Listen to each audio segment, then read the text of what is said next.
يا أيها الذين آمنوا اتقوا الله حق تقاته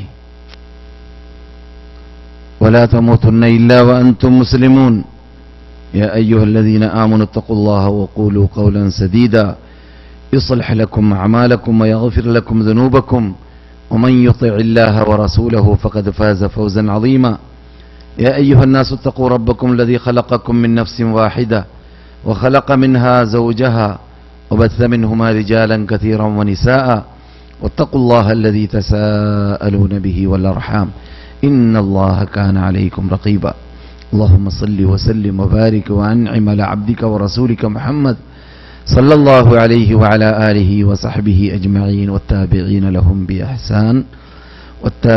لهم بإحسان إلى يوم الدين. أعوذ بالله من الشيطان الرجيم. لقد كان لسبإ في مسكنهم آية جنتان عن يمين وشمال كلوا من رزق ربكم واشكروا له بلدة طيبة ورب غفور فأعرضوا فأرسلنا عليهم سيل العرم وبدلناهم بجنتيهم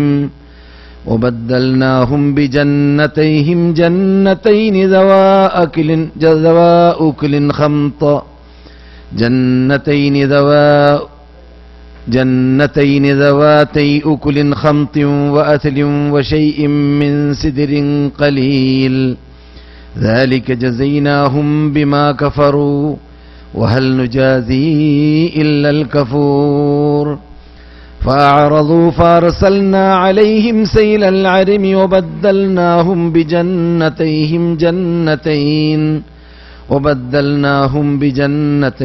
جنتين ذواتي أكل خمط وأثل وشيء من سدر قليل ذلك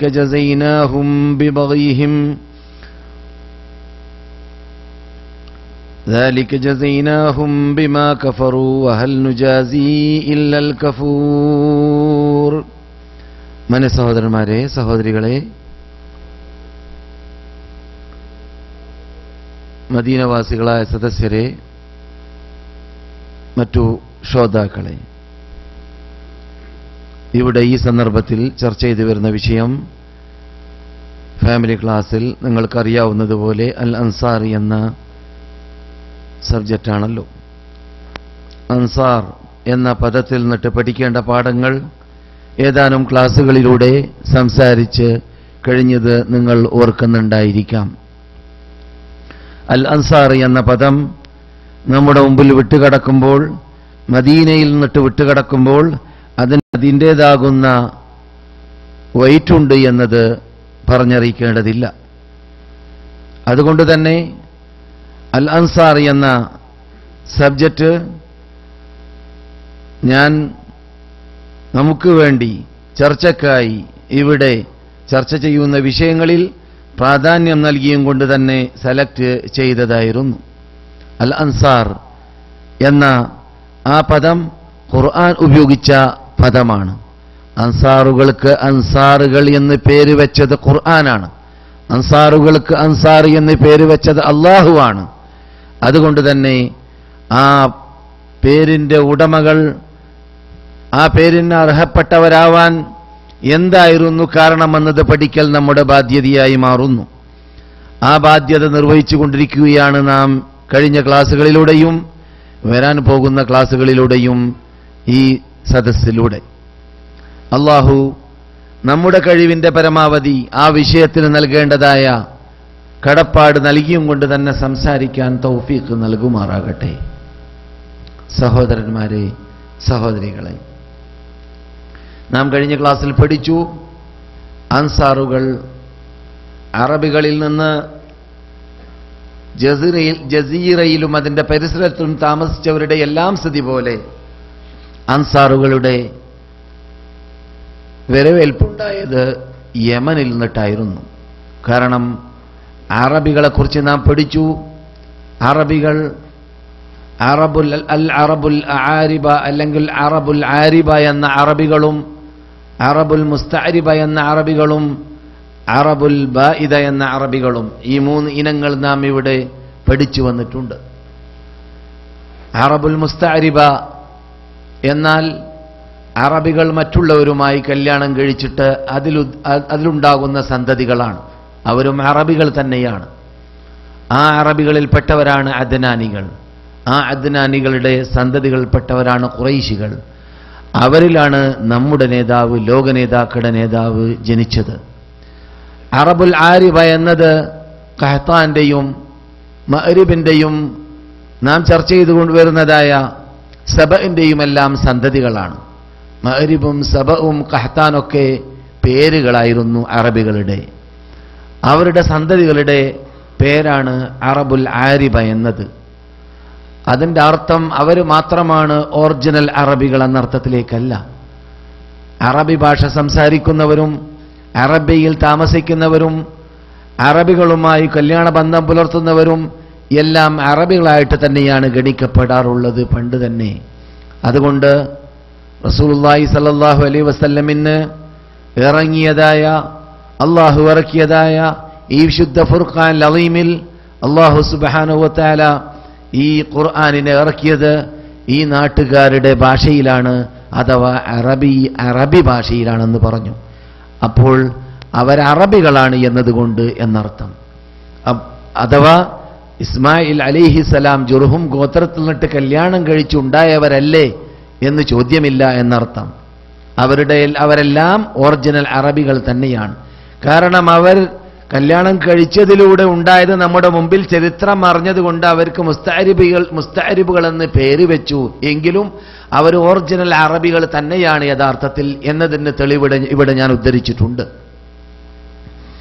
ചരിത്രത്തിലൂടെ സ്ഥിരീകരിക്കാൻ പറ്റുന്ന ഭാഗങ്ങൾ നമുക്ക് ആവശ്യം വരുമ്പോൾ സ്ഥിരീകരിക്കുന്ന വേളയിൽ അത്തരം കാര്യങ്ങൾ പറയേണ്ടി വരുന്നു എന്ന് മാത്രമേ ഉള്ളൂ.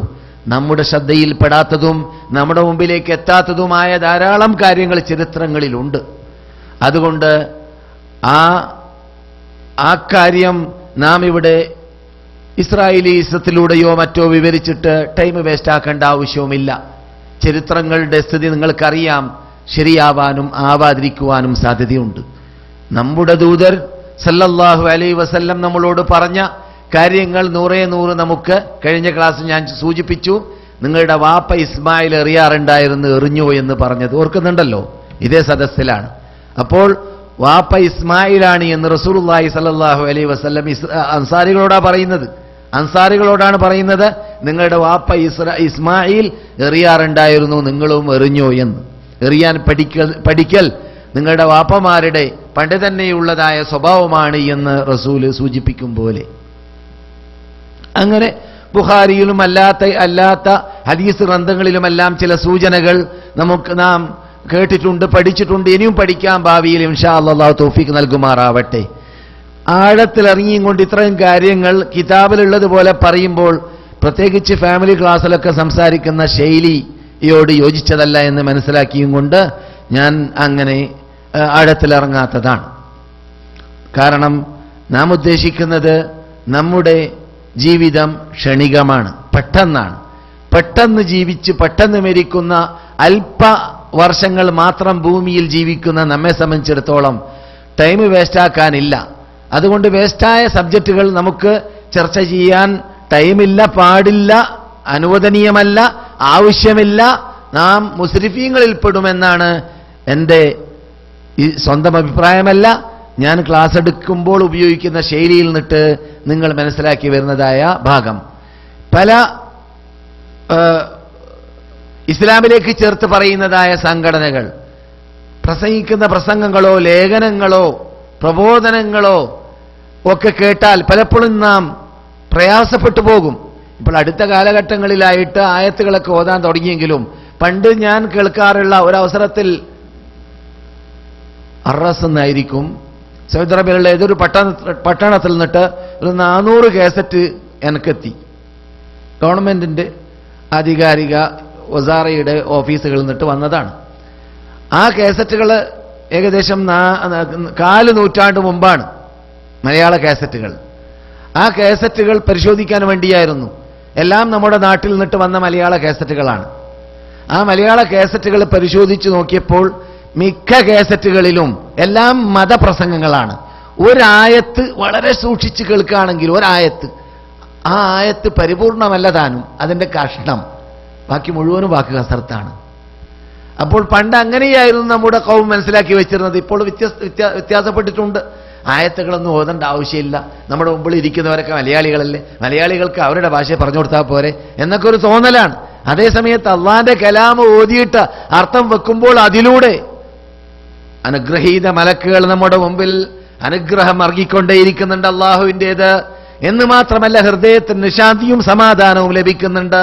അള്ളാന്റെ കലാമ് കേൾക്കുന്ന വേളയുള്ള പ്രത്യേകതയാണ് വലഖദ് യസ്തർനൽ ഖുർആന ലിദ്ദിക്രി ഫഹൽ മിൻ മുദ്ദക്കിർ. ആ അല്ലാഹു സുബ്ഹാനഹു വ തആല അഫലാ യതദബ്ബറൂനൽ ഖുർആൻ, എന്തുകൊണ്ട് അവർ ഖുർആനിനെ ചിന്തിച്ച് ഓതുന്നില്ല? അങ്ങനെ ചിന്തിച്ച് ഓതാനുള്ള സൗകര്യം ഞാൻ ചോദിക്കട്ടെ, മതപ്രസംഗ വേദികളിൽ ഉള്ളതുപോലെ പിന്നെ എവിടെയാ ഉള്ളത്? ഒറ്റയ്ക്കിരുന്നാൽ പോലും അങ്ങനെ നമുക്ക് ചിന്തിച്ച് ഓതാൻ പറ്റൂല.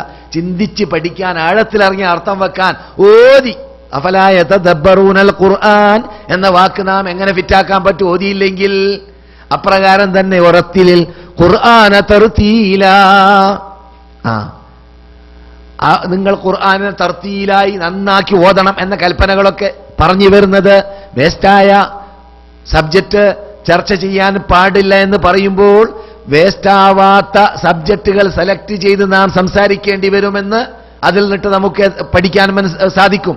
അപ്പോൾ എന്ത് വേണ്ടി വരും? നമുക്ക് ഫലപ്രദമായ ഭാഗങ്ങളിൽപ്പെട്ടതാണ് അള്ളാന്റെ കലാം. അള്ളാന്റെ കലാം ഓതിയാർത്ഥം വെക്കലാണ് പ്രാസംഗികന്മാരും പ്രബോധകന്മാരും ലേഖകന്മാരും ചെയ്യേണ്ടത്. മുസ്ലിം പ്രാസംഗികന്മാർ, മുസ്ലിം പ്രബോധകന്മാർ, മുസ്ലിം ലേഖകന്മാർ അവരെല്ലാം ചെയ്യേണ്ടത് അങ്ങനെയാണ്. അത് വ്യത്യാസപ്പെട്ട് പണ്ടത്തെ കാലത്തെക്കുറിച്ചാണ് സംസാരിച്ചത്. ആരും ബേജാറാവേണ്ടതില്ല. പണ്ഡിതന്മാരെയോ പ്രബോധകന്മാരെയോ ഞാൻ ആക്ഷേപിക്കുന്നതുമല്ല. അവിടുന്നൊക്കെ ഇപ്പോൾ നാം വളരെ ചേഞ്ചിലും വ്യത്യാസത്തിലുമാണ്. അള്ളാഹു ഇനിയും അത്ര വിഷയത്തിൽ പുരോഗതി നമ്മുടെ പ്രബോധകന്മാരിലും പണ്ഡിതന്മാരിലും വിദ്യാർത്ഥികളിലും മതവിദ്യാർത്ഥികളിലും നൽകട്ടെ എന്ന് നമുക്ക് വിശുദ്ധ മദീനയിൽ വെച്ചിട്ട് പ്രാർത്ഥിക്കാം. പണ്ട് റസൂലുള്ളാഹി സ്വല്ലല്ലാഹു അലൈഹി വസല്ലം നിങ്ങൾ ഇനിയും കേൾക്കാൻ പോകുന്നത് പോലെ റസൂൽ ആരെ കണ്ടാൽ വേസ്റ്റായ സംസാരത്തിന് നിൽക്കൂല. ആരെന്ന് പറഞ്ഞാൽ പ്രബോധനം ചെയ്യുന്ന മേഖലയിൽ, പ്രബോധന മേഖലയിലേക്ക് എത്തിക്കഴിഞ്ഞാൽ ഏത് കങ്കേമന്മാർ, നിങ്ങൾ ധാരാളം ഡസൻ കണക്കിൽ ദശക്കണക്കിൽ ആൾക്കാർ ഇസ്ലാമിലേക്ക് കടന്നു വന്ന സംഭവ വികാസങ്ങൾ ഈ ദശവർഷങ്ങളിലൂടെ മദീനയിൽ നിന്ന് കേൾക്കുകയാണല്ലോ, ഈ സാധുവിന്റെ ശബ്ദത്തിൽ കൂടി തന്നെ. അതിൽ നിങ്ങൾ ഏത് സംഭവം പരിശോധിച്ചാലും കാണാം, കവികൾ മക്കയിലേക്ക് കടന്നു വരുന്നു കവിതയുമായിട്ട്. പേരെടുത്ത കവികൾ. നമുക്കറിയാം ഏത് കാലഘട്ടത്തിലും അങ്ങനെ തന്നെയാണ്. ഏത് കലയെ ആഗ്രഹിക്കുന്നവർ അവരെ സ്നേഹിക്കും, അതിന്റെ ഉടമകളെ സ്നേഹിക്കും. അപ്പോൾ കവികൾ വരുന്നെന്ന് കേട്ടാൽ കവികളെ സ്വീകരിക്കാൻ വേണ്ടി കവിതയെ ഇഷ്ടപ്പെടുന്നവർ രംഗത്തിറങ്ങും. അങ്ങനെ മക്കയിൽ രംഗത്തിറങ്ങി സ്വീകരിച്ച വേളയിലെല്ലാം ആ സന്ദർഭത്തിൽ മുഹമ്മദിന്റെ അടുക്കലേക്ക് ചെന്നു പോകരുത് എന്ന് പേടിയുണ്ടായും കൊണ്ട് പഞ്ഞി വരേക്കും കൊടുത്ത സംഭവങ്ങൾ ഞാൻ ഇവിടെ പറഞ്ഞിട്ടുണ്ട്. മക്കക്കാരെ കാതിൽ പഞ്ഞി വെക്കാൻ വേണ്ടി, എന്തിന് മുഹമ്മദ് പറയുന്നത് കേട്ടു പോകാതിരിക്കാൻ വേണ്ടി, പഞ്ഞു വിതരണ പദ്ധതിക്ക് വേണ്ടി ഇവിടെ ചില ആൾക്കാർ ഈ സത്യം പറയുന്ന ക്ലാസ്സിലേക്ക് ആൾക്കാർ വരാതിരിക്കാൻ വേണ്ടിയിട്ട് പഞ്ഞിനേക്കാളും ശക്തിയുള്ള പദപ്രയോഗങ്ങൾ മദീനത്തെ പള്ളിയുടെ പരിസരത്തിൽ ഉപയോഗിക്കാറുണ്ട് ക്ലാസ് നടക്കുന്ന വേളകളിൽ. അങ്ങോട്ട് നിന്ന് പോരുത്, റസൂലുള്ളാഹിനെ ചീത്ത പറയുന്ന ആളാണ് എന്നൊക്കെ പറയാറുണ്ട്. അതേ മറ്റൊരു ശൈലിയാണ്. അവിടെ കണ്ടത് പഞ്ഞാണെങ്കിൽ ഇവിടെ കാണുന്നത് വേറെ കരിഞ്ചന്തകളാണ്. അള്ളാഹു എല്ലാവരെയും ഹിദായത്തിലേക്കും സന്മാർഗത്തിലേക്കും ജീവിച്ചിട്ടുള്ളവരെ നയിക്കട്ടെ എന്ന് നമുക്ക് അവർക്ക് വേണ്ടി ജീവിച്ചിട്ടുള്ളവർക്ക് വേണ്ടി പ്രാർത്ഥിക്കാം. പറഞ്ഞു വരുന്നത്, ആ സന്ദർഭത്തിൽ റസൂലുള്ളാഹി സ്വല്ലല്ലാഹു അലൈഹി വസല്ലമിന്റെ അടുക്കൽ ചെന്നുകൊണ്ട് പരിവർത്തനം വന്നിട്ടുണ്ടെങ്കിൽ, പരിവർത്തനം വരുത്തിയിട്ടുണ്ടെങ്കിൽ അവരെല്ലാം പരിവർത്തനം വരുത്തിയത് ലോകാത്ഭുത ഗ്രന്ഥം കേട്ടതിലൂടെ മാത്രമാണ്. ഞാൻ നല്ല ജ്യോത്സ്യക്കാരനാണ് എന്ന് പറഞ്ഞുകൊണ്ടും മാരണക്കാരനാണ് എന്ന് പറഞ്ഞുകൊണ്ടും അല്ലെങ്കിൽ കവിയാണ് എന്ന് പറഞ്ഞുകൊണ്ടും പലതും പറഞ്ഞു വന്ന നേതാക്കളെ നാം കണ്ടു. ഞാൻ നന്നായിട്ട് കവിത പറയും, പക്ഷെ ഈ രൂപത്തിലുള്ള കവിത ഇത് കവിതയല്ല. ഞാൻ നന്നായിട്ട് കണക്കപ്പിള്ളിയായി പ്രവർത്തിച്ച ആളാണ്. ഇത് പിള്ളമാർക്കോ അല്ലെങ്കിൽ ജ്യോത്സ്യക്കാർക്കോ ചെയ്യാൻ പറ്റുന്നതല്ല. എനിക്ക് നന്നായിട്ട് മാരണമറിയും, ഇത് മാരണമല്ല. ഇതൊക്കെ ഓരോ വ്യക്തികൾ പറഞ്ഞ വാക്കുകളാണ്. എപ്പോൾ എന്ത് കേട്ടപ്പോൾ? വാക്ക് കസത്തുകൾ കേട്ടപ്പോഴല്ല, പിന്നെയോ അള്ളാന്റെ കലാമ് കേട്ടപ്പോൾ. അള്ളാന്റെ കലാമ് കേട്ടപ്പോൾ അപ്പോൾ അള്ളാഹുവിന്റെ കലാമ് കേൾക്കുക എന്നത് നമുക്കറിയാവുന്ന ലോക നേതാക്കളിൽ നമ്മുടെ മുസ്ലിം നേതാക്കളിൽ മഹാവ്യക്തിത്വമാണല്ലോ രണ്ടാം ഖലീഫ അല്ലെങ്കിൽ അമീറുൽ മുഅ്മിനീൻ ഉമർ ഇബ്നുൽ ഖത്താബ് റളിയല്ലാഹു തആല അൻഹു. അവരെ പരിവർത്തനപ്പെടുത്തിയത് എന്താണ്? സൂറത്ത് മൂപ്പര് സ്വയം ഓതിയതാണ്.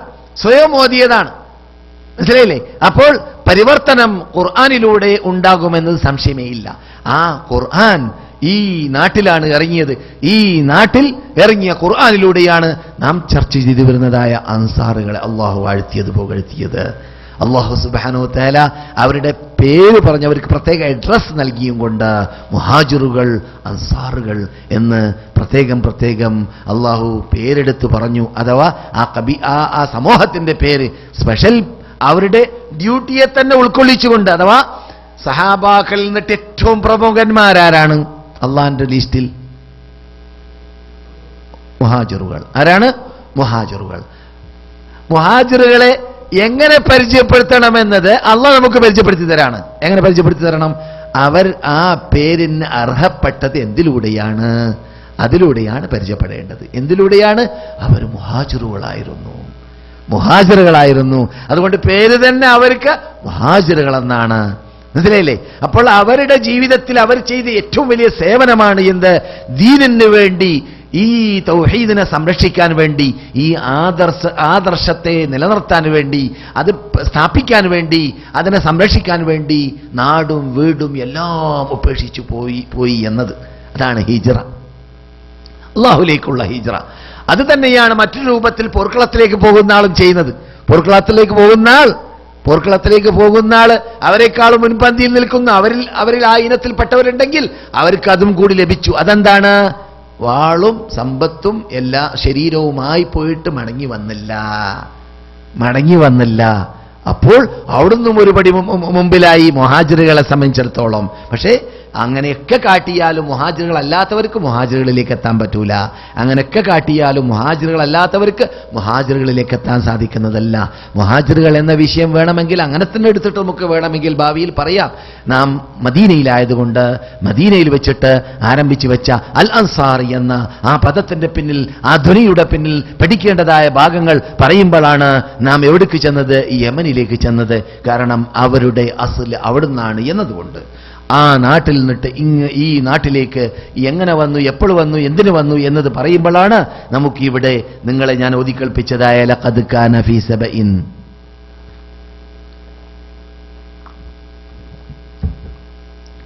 എന്ന ആയത്തോതേണ്ടി വന്നതും എന്നിട്ട് അതിന്റെ വിശദാംശങ്ങൾ ഇവിടെ പറയേണ്ടി വന്നതും. ലഖദ് കാന ലിസബഇൻ ഫീ മസ്കനിഹിം ആയ, അത് പറഞ്ഞു കഴിഞ്ഞതാണ്. അല്ലാഹു സുബ്ഹാനഹു വ തആല ആ അനുഗ്രഹങ്ങളെല്ലാം വർഷിപ്പിച്ച, ആ മഹാപരീക്ഷണങ്ങൾ അവരെ പരീക്ഷിപ്പിച്ച അള്ളാഹുവിന്റെ സ്വഭാവമാണ്. ആരെയും തെളിവുകൾ നിരത്തി വെക്കാതെ, നബിമാരെ അയക്കാതെ, പ്രബോധകന്മാരെ അയക്കാതെ, കിതാബുകളെ അയക്കാതെ, ജനങ്ങളുടെ മുമ്പിൽ സത്യം അസത്യം എന്താണെന്ന് വിവരിച്ചു കൊടുക്കാതെ ആരെയും അല്ലാഹു സുബ്ഹാനഹു വ തആല പരീക്ഷിക്കുകയോ അല്ലെങ്കിൽ നശിപ്പിക്കുകയോ ചെയ്യാറില്ല. അത് അള്ളാഹിന്റെ പതിവാണ്. അല്ലാഹു സുബ്ഹാനഹു വ തആല അങ്ങനെ പരീക്ഷിക്കാൻ വേണ്ടിയിട്ട് ആ വിഭാഗത്തിന് അനുഗ്രഹിച്ച അനുഗ്രഹമാണ് പറഞ്ഞത്. കഴിഞ്ഞ ക്ലാസ്സിൽ നിങ്ങൾ കേട്ടതായ ജന്നത്താനി അൻ യമീനി വശിമാൽ, വലത് ഭാഗത്തും ഇടത് ഭാഗത്തും പൂന്തോപ്പുകൾ, അനുഗ്രഹത്തിന്റെ നാട്. ഭൂമിയിൽ തന്നെ, ഭൂമിയിലുള്ള സ്വർഗം, ഭൂമിയിലുള്ള പൂന്തോപ്പുകൾ, പാലസുകൾ, കൊട്ടാരങ്ങൾ എല്ലാം ഉണ്ടാക്കാനുള്ള സൗകര്യങ്ങൾ, അതിനുള്ള ചുറ്റുപാട് ഏതെല്ലാം രൂപത്തിൽ ആവശ്യമുണ്ട്. അതിനു വേണ്ടി വെള്ളം വേണമെങ്കിൽ വെള്ളം, അണക്കെട്ട് കെട്ടാനുള്ള പ്രാപ്തി, കഴിവ്, അണക്കെട്ട് കെട്ടിയിട്ട് വെള്ളത്തെ സൂക്ഷിക്കാനുള്ള ചുറ്റുപാട് സൗകര്യങ്ങൾ ഇന്ന് വരേക്കും അതിന്റെ അവശിഷ്ടമുണ്ടെന്ന് ഞാൻ പറഞ്ഞു. ഈ കഴിവുകളെല്ലാം നൽകിയതായ ആ വിഭാഗം താമസിച്ച നാട്ടിൽ തന്നെയായിരുന്നു ആര് താമസിച്ചിരുന്നത്? ആദ് സമൂഹം താമസിച്ചിരുന്നത്. ആദ് അലം തറ കൈഫ ഫഅല റബ്ബുക ബിആദ് ആദിനെ നാം എന്ത് കാട്ടി? ഇറമ ദാതിൽ ഇമാദ് അല്ലതി ലം യുഖ്ലഖ് മിസ്ലുഹാ ഫിൽ ബിലാദ്. ലോകത്ത് എന്ന് നമുക്ക് വേണമെങ്കിൽ അർത്ഥം വെക്കാം. അന്ന് ബിലാദ് എന്ന് പറയാൻ പറ്റുന്ന ജനവാസ കേന്ദ്രങ്ങളിൽ എവിടെയും അങ്ങനെയുള്ള ഒരു സമൂഹത്തെ ഞാൻ സൃഷ്ടിച്ചിട്ടേ ഇല്ല. അത്രയും വൻ ശക്തികളായിരുന്നു അവർ. അത്രയും വൻ ശക്തികളായിരുന്നു ആദ് സമൂഹം. ആ ആദ് സമൂഹത്തിന് നാം എന്ത് കാട്ടി എന്ന് ചോദിക്കുന്നുണ്ട്. അവരിലേക്ക് നിയോഗിച്ച ദൂതരുടെ പേരെന്താണ്? ഹൂദ് അലൈഹിസലാം. ഒരഭിപ്രായത്തിൽ ഹൂദ് അലൈഹിസലാമിന്റെ പേരാണ് യമൻ എന്നാണ്. ഹൂദ് എന്ന ആ ദൂതരുടെ പേര് തന്നെയാണ് യമൻ. അത് തയാമുനി എന്നോ ഐമനി എന്നോ പദത്തിൽ നിന്നിട്ട് ഉത്ഭവിച്ച് വന്നതാണ്. ശുഭ ലക്ഷണം കുറിക്കുന്ന പദപ്രയോഗമാണ് എന്ന് പറയുന്ന കൂട്ടത്തിൽ ഭാഷാ പണ്ഡിതന്മാർ പറയാറുണ്ട്. അതെ, ആ നാട്ടിൽ എല്ലാ സൗകര്യങ്ങളും അല്ലാഹു ചെയ്തു കൊടുത്തതിന് പുറമെ അവരുടെ കീഴിൽ ഭരിക്കുന്ന നാടാണെന്ന് സൂചനയുണ്ട്, അല്ലെങ്കിൽ മനസ്സിലാക്കാൻ പറ്റുന്ന ശൈലിയാണെന്ന് ഞാൻ കഴിഞ്ഞ ക്ലാസ്സിൽ സൂചിപ്പിച്ചു.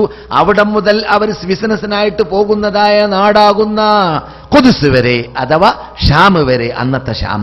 ഇന്ന് ഷാം എന്ന് പറയൽ ഡമസ്കസിന് മാത്രമാണ്. ഇന്ന് ഷാം എന്ന് പറയൽ ഡമസ്കസ് ആ ഭാഗത്തിലുള്ളതായ ഇത് സിറിയ ഭാഗത്ത് സ്ഥിതി ചെയ്യുന്ന. പണ്ട് ഷാം എന്ന് പറഞ്ഞാൽ ലബ്നാൻ ഷാമാണ്, ഫലസ്തീൻ ഷാമാണ്, സിറിയ ഷാമാണ്, ജോർഡാൻ ഷാം, അതൊക്കെ ഷാം തന്നെയാണ്. പണ്ടത്തെ ഭാഷയിൽ പഴയ അറബികളുടെ ശൈലിയിലും ഗ്രന്ഥഭാഷയിലും അങ്ങനെ ഗ്രന്ഥങ്ങളുടെ ഭാഷയിലും അങ്ങനെ തന്നെയാണ്. ആ സ്ഥലത്തിൽ നിന്നിട്ട് യമൻ വരേക്കും വഴിമധ്യേ താവളങ്ങൾ അല്ലെങ്കിൽ വലിയ വലിയ താമസിക്കാനുള്ള സൗകര്യങ്ങളും സ്ഥലങ്ങളും വിശ്രമ സ്ഥലങ്ങളും തോട്ടങ്ങളും എല്ലാം അല്ലാഹു സുബ്ഹാനഹു വ തആല അവർക്കുണ്ടാക്കി കൊടുത്തു. എന്നിട്ട് അവരോട് ആവശ്യപ്പെട്ടത് എന്താണ്? എന്നെ മാത്രം ആരാധിക്കണം, നന്ദി പ്രകടിപ്പിക്കണം, എനക്ക് നല്ല നാട്, അതേ സമയത്ത് റബ്ബുൻ ഗഫൂർ, പാപമോചനം നൽകുന്ന, പാപത്തിൽ നിന്നിട്ട് നിങ്ങളെ മോചിപ്പിക്കുന്ന റബ്ബ്. അവരെന്ത് ചെയ്തു? പിന്തിരിഞ്ഞു കളഞ്ഞു, കൂട്ടാക്കിയില്ല, അള്ളാന്റെ വാക്ക് ലംഘിച്ചു. അവരിലേക്ക് നിയോഗിക്കപ്പെട്ട ധാരാളം നബിമാര് പല കാലഘട്ടങ്ങളിലായിട്ട് അവരിലേക്ക് റബ്ബ് നിയോഗിച്ചിരുന്നു. അവരെയെല്ലാം കളവാക്കുകയും ചെയ്തു. അല്ലാഹു സുബ്ഹാനഹു വ തആല അതിന് പകരമായിട്ട് എന്താണ് അവർക്ക് അവരെ ശിക്ഷിച്ച ശൈലിയെക്കുറിച്ച് അല്ലാഹു പറയുന്നു. ഫർസൽനാ അലൈഹിം സൈലൽ അരിം, ശക്തിയുള്ള ഒരർത്ഥമാണത്. വെള്ളപ്പൊക്കം അവരിലേക്ക് അള്ളാഹു അയച്ചു. അതോടുകൂടി വെള്ളപ്പൊക്കം വരുമ്പോൾ എന്താണ് സംഭവിക്കാന്ന് പറഞ്ഞറിയിക്കേണ്ടതില്ല. അവരുണ്ടാക്കിയതായ അണക്കെട്ടിലൂടെ വെള്ളപ്പൊക്കത്തിന് രക്ഷപ്പെടാമെന്നാണ് അവർ മനസ്സിലാക്കിയത്. അള്ളാഹു സുബ്ഹാനഹു വ തആല ജുറുദിനെ, ജന്തുവിനെ അയച്ചിട്ട് അണക്കെട്ടിനെയും പൊട്ടിച്ചു. അണക്കെട്ട് പൊട്ടലോടുകൂടി വെള്ളം എല്ലാ ഭാഗത്തിലേക്കും വ്യാപകമായി. അവർക്ക് അവരുടെ ആ ജീവിതം മുന്നോട്ട് തള്ളിക്കൊണ്ടുപോകാൻ സാമ്പത്തികമായ എല്ലാ മാധ്യമങ്ങളും തകർന്നു എന്ന് മനസ്സിലായതുകൊണ്ട് നല്ലൊരു സമൂഹം അവരിൽ നിന്നിട്ട് നാട് വിടാൻ തീരുമാനിച്ചു. എന്താ ഇവിടെ താമസിച്ചിട്ട്? വെള്ളമില്ല, ഭക്ഷണമില്ല, കൃഷിയില്ല. അല്ലാഹു സുബ്ഹാനഹു വ തആല അവരെ രക്ഷിക്കാൻ വേണ്ടി അവർക്ക് ഉണ്ടാക്കി കൊടുത്തതായ കൃഷി മറ്റുള്ളതൊക്കെ നശിപ്പിച്ച ശേഷം, ഞാൻ പറഞ്ഞു ഇവിടെ അല്ലാഹ് പറയാണ്, കാറ്റാടി മരമോ അല്ലെങ്കിൽ എന്താണ് അറാക്ക് മരമോ ജനങ്ങൾക്ക് വലിയ പ്രയോജനമോ അല്ലെങ്കിൽ ദൈനംദിനം ഉപയോഗിക്കാൻ പറ്റുന്നതോ അല്ലാത്തതായ വൃക്ഷങ്ങളായിരുന്നു അവരെ നട്ടുപിടിപ്പിച്ച് കൊടുത്തത് അല്ലാഹു.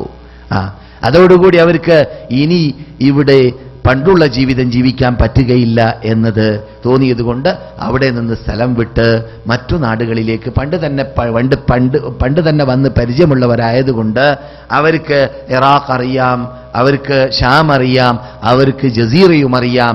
ഈ ഭാഗങ്ങളിലേക്കെല്ലാം അവര് വ്യാപകമായി അവർ പൊട്ടിപ്പുറപ്പെട്ടു. അവരുടെ നേതൃത്വത്തിൽ അറിയപ്പെടുന്ന, ഞാൻ പറഞ്ഞതുപോലെ കഴിഞ്ഞ ക്ലാസ്സുകളിൽ നേതാക്കളായിരുന്നു. ഷാമിൽ ചിലർ ഇറാഖിൽ, ചിലർ ജസീറയിൽ കുടിയേറിപ്പാർത്തു. അങ്ങനെ കുടിയേറിപ്പാർത്തതായ വിഭാഗത്തിൽപ്പെട്ടവരായിരുന്നു ആര്? ഔസികളും ഖസ്റജികളും.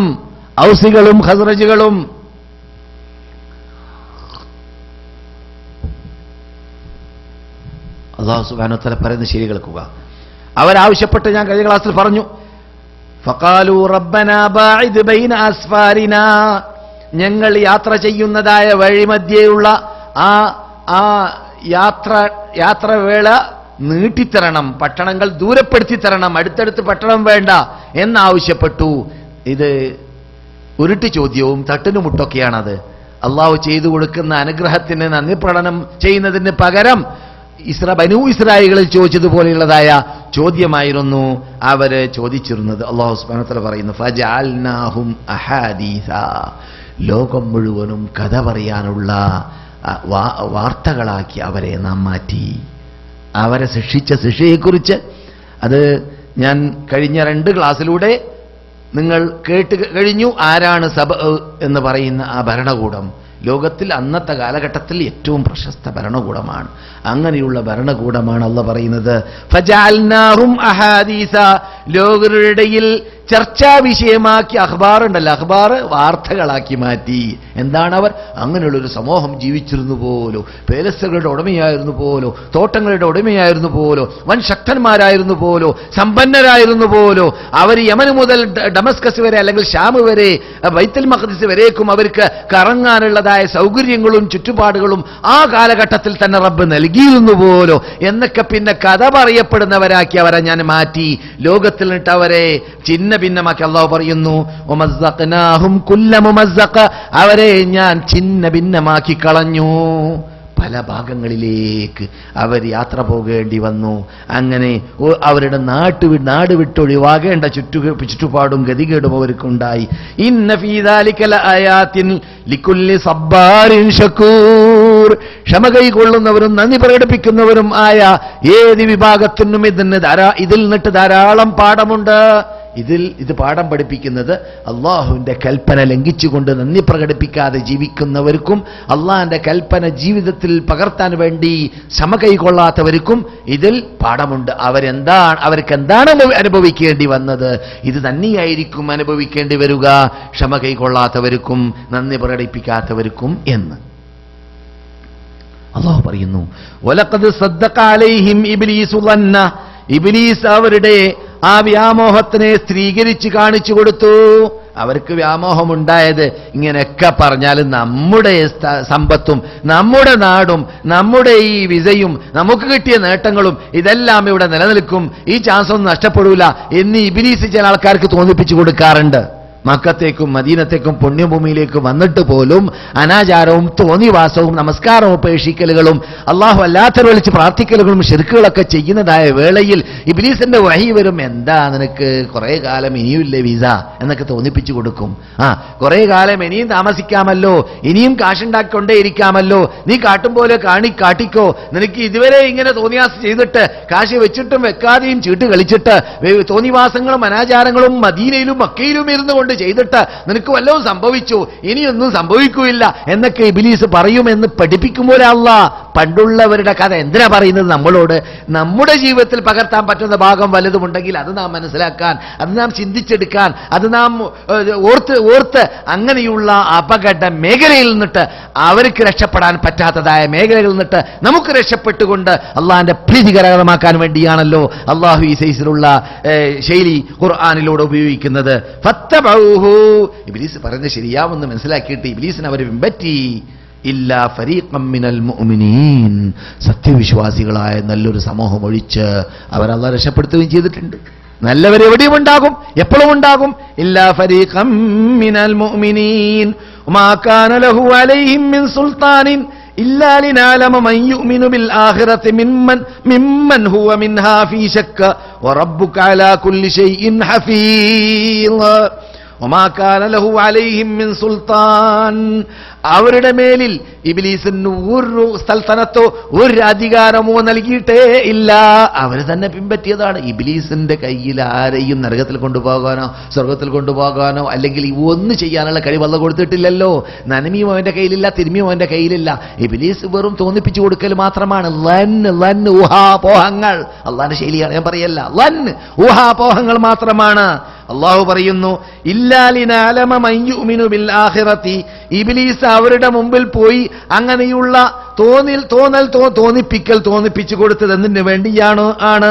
വമാ കാന ലഹു അലൈഹിം മിൻ സുൽത്താനിൻ ഇല്ലാ ലിനഅലമ മൻ യുഅ്മിനു ബിൽ ആഖിറ. ഈ പരീക്ഷണം അവർ അല്ലാഹു പരിശോധിച്ചത് എന്തിനു വേണ്ടിയാണ്? ആരാണ് അവരിൽ നിന്നിട്ട് പരലോകത്തിൽ വിശ്വസിക്കുന്നവർ എന്നത് മനസ്സിൽ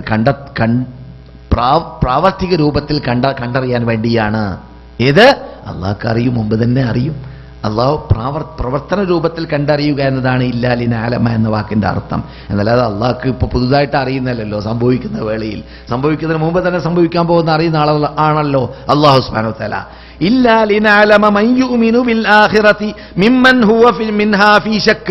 ആരാണ് ആഖിറത്തിൽ ശക്കുള്ളവർ, ആരാണ് ആഖിറത്തിൽ ആഖിറത്തിൽ വിശ്വസിക്കേണ്ടതുപോലെ കെട്ടുറപ്പുള്ള വിശ്വാസം വിശ്വസിക്കുന്നവര് എന്നത് തിരിച്ചറിഞ്ഞ് ഇവിടെ പ്രാക്ടിക്കലായിട്ട് സ്ഥിരീകരിക്കപ്പെടാൻ വേണ്ടിയാണ് ആ പരീക്ഷണം അള്ളാഹ് പരിശോധിച്ചത്. വറബ്ബുക അലാ കുല്ലി ശൈഇൻ ഹഫീൽ. അള്ളാഹ് എല്ലാത്തിൻ്റെയും സൂക്ഷിക്കുന്നവൻ റബ്ബാണ്, എല്ലാറ്റിനെയും സൂക്ഷിക്കുന്നവൻ റബ്ബാണ്. എല്ലായിടങ്ങളിലും സംരക്ഷണങ്ങളും സൂക്ഷിപ്പുകളും നൽകുന്ന റബ്ബ് അത് അള്ളാഹു മാത്രമാണ്. അതുകൊണ്ട് അള്ളാഹുവിന്റെ വാക്ക് കേൾക്കുക. ഇത് പറഞ്ഞ് ഞാൻ വിഷയത്തിലേക്ക് കടക്കാം. കാരണം അള്ളാഹു ഒരു കാര്യം നമ്മുടെ മുമ്പിൽ വെക്കുമ്പോൾ ചരിത്രമാണല്ലോ. ആ ചരിത്രത്തിൽ നിന്നിട്ട് മുഅ്മിനീങ്ങൾ പാഠം പഠിക്കേണ്ട ഭാഗങ്ങൾ ഉണർത്തിയിട്ടേ മറ്റു ഭാഗങ്ങളിലേക്ക് നീങ്ങുള്ളൂ. അള്ളാഹിന്റെ ശൈലിയാണത് ഖുർആനിൽ, അള്ളാഹുവിന്റെ സ്വഭാവമാണ് ഖുർആനിൽ. എന്ത്? നമുക്കൊരു ചരിത്രം പറഞ്ഞു തന്നാൽ, നിങ്ങൾ നോക്കൂ, സൂറത്ത് യൂസുഫ്, ഞാൻ പറഞ്ഞത് നീട്ടി വലിച്ചിട്ട് വർഷങ്ങൾ പറഞ്ഞല്ലോ സൂറത്ത് യൂസുഫ്. ആ സൂറത്ത് യൂസുഫ് അവസാനിച്ചപ്പോൾ 1.5 പേജ് 2ഓളം പേജ് ബോംബിടും പോലെ സംസാരിച്ച റബ്ബിന്റെ വാക്കുകൾ ഞാൻ അതിന് മാത്രം ക്ലാസ്സുകൾ ഉപയോഗിച്ചിട്ടുണ്ട്, നിങ്ങൾ ഓർക്കുന്നുണ്ടെങ്കിൽ, പണ്ട് യൂസുഫ് നബിയുടെ ചരിത്രം പറഞ്ഞ് അവസാനിച്ചപ്പോൾ. അപ്പോൾ അങ്ങനെയാണ് അള്ളാഹുവിന്റെ സ്വഭാവം. വെറുതെ കഥ പറഞ്ഞു വിടലല്ല, ചരിത്രം പറഞ്ഞു വിടലല്ല. അള്ളാഹു അതിനോട് തൊട്ട് നമുക്ക് പഠിക്കേണ്ട പാഠങ്ങൾ പറഞ്ഞിട്ടേ അവസാനിപ്പിക്കുകയുള്ളൂ ചരിത്രങ്ങളെ. അള്ളാഹു അല്ലാത്തവരെ വിളിച്ച് പ്രാർത്ഥിക്കുന്ന വിഭാഗത്തോട് അള്ളാഹു പറയുന്നു, നിങ്ങൾ വിളിക്കൂ അവരെ, നിങ്ങൾക്ക് എന്ത് കിട്ടുമെന്ന് നിങ്ങൾ പരിശോധിക്കൂ. യമനിൽ അള്ളാഹു സുബ്ഹാനഹു വ തആല അള്ളാഹിന്റെ ശിക്ഷ ഇറക്കിയപ്പോഴും അള്ളാഹുവിന്റെ ഭാഗത്തിൽ നിന്നിട്ട് ജന്തുക്കൾ വന്നിട്ട് അവരുണ്ടാക്കിയ അണക്കെട്ടിനെ തകർത്തിയപ്പോഴും അവർ വിളിച്ച് പ്രാർത്ഥിച്ച ബിംബങ്ങളോ അവർ വിളിച്ച് പ്രാർത്ഥിച്ചതായ ആൾ ദേവങ്ങളോ അങ്ങനെ ആരെങ്കിലും അവിടെ ഉണ്ടെങ്കിൽ അവർക്ക് വല്ലതും ചെയ്യാൻ പറ്റിയോ, സഹായിക്കാൻ പറ്റിയോ? ഇല്ല. അവർ അള്ളാഹനെ മാത്രം ആരാധിച്ചിരുന്നുവെങ്കിൽ അള്ളാഹു ബഹുമാനിച്ച് ആദരിച്ച് പറഞ്ഞ ഈ മുഅ്മിനീങ്ങളിൽ അവർ പെട്ടിരുന്നേനെ. പക്ഷേ ബഹുഭൂരിപക്ഷം അതല്ല ചെയ്തത്, അള്ളാഹുവിന്റെ വാക്ക് ധിക്കരിച്ചു. അള്ളാഹു പറയുന്നു,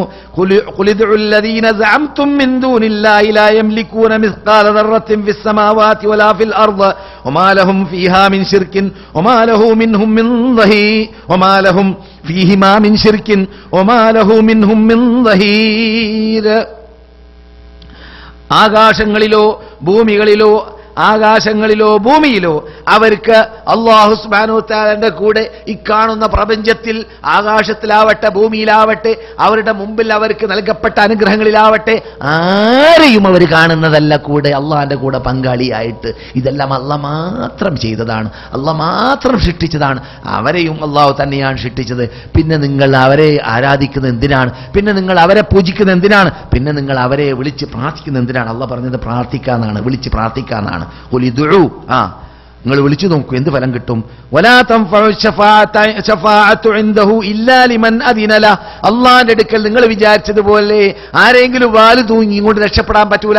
ഏത് വലിയിന്റെയോ ഏത് നബിയിന്റെയോ ഏത് ബിംബത്തിന്റെയോ ആരുടെയും പിന്നിൽ കൂടിയിട്ട് രക്ഷപ്പെടാൻ പറ്റുന്നതല്ല.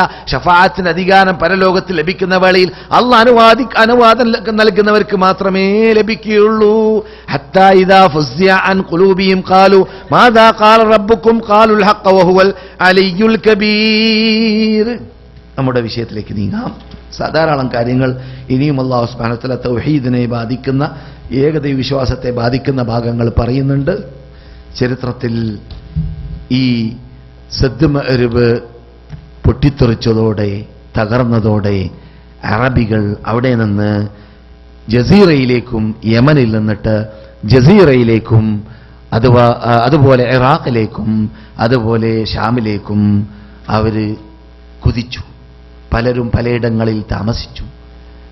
എത്രത്തോളം അവരുടെ നേതൃത്വങ്ങൾ തന്നെയായിരുന്നു പിൻകാലഘട്ടത്തിൽ ഇറാഖിലും അതിൻ്റെ പരിസരത്തിലും ഉണ്ടായവരും ഉമർ റളിയല്ലാഹു തആല അൻഹുവിൻ്റെ സാന്നിധ്യത്തിലേക്ക് ഇസ്ലാമിക ഭരണകൂടം ആ നാട്ടിലേക്ക് എത്തി. അവിടെ നിന്ന് പരിചകളും വാളുകളും വന്നപ്പോൾ ഇബ്നുൽ മുൻസിർ എന്ന് പറയുന്ന ഏതോ ഒരു മുൻസിർ രാജാവ് ഫുൾ പേര് എൻ്റെ ഓർമ്മയിലില്ല. നമ്മുടെ വിഷയത്തോട് ഡയറക്റ്റ് ബന്ധമില്ലാത്തതുകൊണ്ട് എൻ്റെ ശ്രദ്ധയിൽ ഞാൻ ശ്രദ്ധിച്ചത് വായിച്ചിട്ടുമില്ല. യമൻ രാജാക്കന്മാർ, യമനികൾ അവിടെ പോയി പിൻകാലഘട്ടത്തിൽ രാജാക്കന്മാരായവരുടെ വാളുകൾ ഈ നിങ്ങൾ കാണുന്ന മസ്ജിദുൻ നബവിയുടെ അകത്ത് ഉമറിന്റെ മുമ്പിൽ കൊണ്ടുവരപ്പെട്ട ആയിരക്കണക്കിനോ അല്ലെങ്കിൽ നൂറുകണക്കിനോ വാളുകളുടെയും പരിചകളുടെയും കൂട്ടത്തിലുണ്ടായിരുന്നു എന്നാണ്. അവർ പിൻകാലഘട്ടത്തിൽ നേതാക്കളായി മാറിയിരുന്നു അറേബ്യൻ നാടുകളിൽ നൂറ്റാണ്ടുകളിലൂടെ എന്നർത്ഥം. അങ്ങനെ അവരെല്ലാ മുസ്ലിം പട്ടാളങ്ങൾ പിൻകാലഘട്ടത്തിൽ എന്ത് ചെയ്തു? കീഴടക്കുകയും ചെയ്തിട്ടുണ്ട്. നമ്മുടെ വിഷയം അവരല്ല. നമ്മുടെ വിഷയം അവരിൽ നിന്നിട്ട് മദീനയിലേക്ക് വന്നവരാണ്. അവരിൽ നിന്നിട്ട് മദീനയിലേക്ക് വന്നവർ മദീനയിൽ വന്നുകൂടുകയും അവര് യഥാർത്ഥത്തിൽ ആരായിരുന്നു? ഹസ്സാൻ ഇബ്നു സാബിത്ത് പറയുന്നു, അൻസാർ എന്ന് പറഞ്ഞാൽ ഔസ് ഖസ്റജി എന്ന രണ്ടാൾക്കാരുടെ മക്കളാണ്. അവര് ഹാരിസത്ത് ഇബ്നു സാലബിന്റെ മക്കളാണ്. ഒരു വാപ്പയുടെ മക്കളാണ് ഔസ് ഖസ്റജ്. അവരുടെ ഉമ്മ ഖൈലയാണ്. ഖൈല എന്നത് അവരുടെ ഉമ്മാന്റെ പേരാണ്. അവരുടെ വന്നപ്പോൾ ഇവിടെ അവർ കണ്ടത് ജൂതന്മാരെയായിരുന്നു. ജൂതന്മാരിവിടെ പണ്ട് കാലഘട്ടത്തിൽ തന്നെ വന്നുകൂടിയിട്ടുമുണ്ട് താനും. അറബികൾ യമനിൽ നിന്നിട്ട് ഇവിടെ വരുന്നതിന് മുമ്പ് തന്നെ മദീനയിൽ ആരുണ്ട്? ജൂതന്മാരുണ്ട്. ആ ജൂതന്മാരുള്ള കാലഘട്ടത്തിൽ ജൂതന്മാരുള്ള കാലഘട്ടത്തെ കുറിച്ച് ചരിത്രത്തിൽ കൃത്യമായിട്ട് എപ്പോഴാണെന്ന് പറയുന്നില്ല. അമാലിഖക്കാരുടെ കാലഘട്ടത്തിൽ മൂസ നബി അലൈഹി ഇസ്ലാമിന്റെ സമൂഹം ഒരു വിഭാഗം ഇവിടെ വന്നതാണ് എന്ന് പറയപ്പെടുന്നു. അല്ലാഹു ആലം. അല്ലെങ്കിൽ അതിനു മുമ്പ് തന്നെ യസിരിബ് എന്ന് പറയുന്നത് ഈ നാട്ടിനെ നാടാക്കി മാറ്റിയ ഒരു വ്യക്തിയുടെ പേരാണ്. യസിരിബ് ഒരു അറബ്യൻ പേരാണ് എന്നാണ്. എന്നാൽ അതിന്റെ ശേഷമായിരിക്കാം ജൂതന്മാർ വന്നുകൂടുന്നത്. ആ ജൂതന്മാര് വരാനുള്ള കാരണം പറഞ്ഞ കൂട്ടത്തിൽ ചരിത്രത്തിൽ കണ്ടു. അല്ലാഹു ആലം. ശരിയോ തെറ്റോ എന്നറിയുകയില്ല.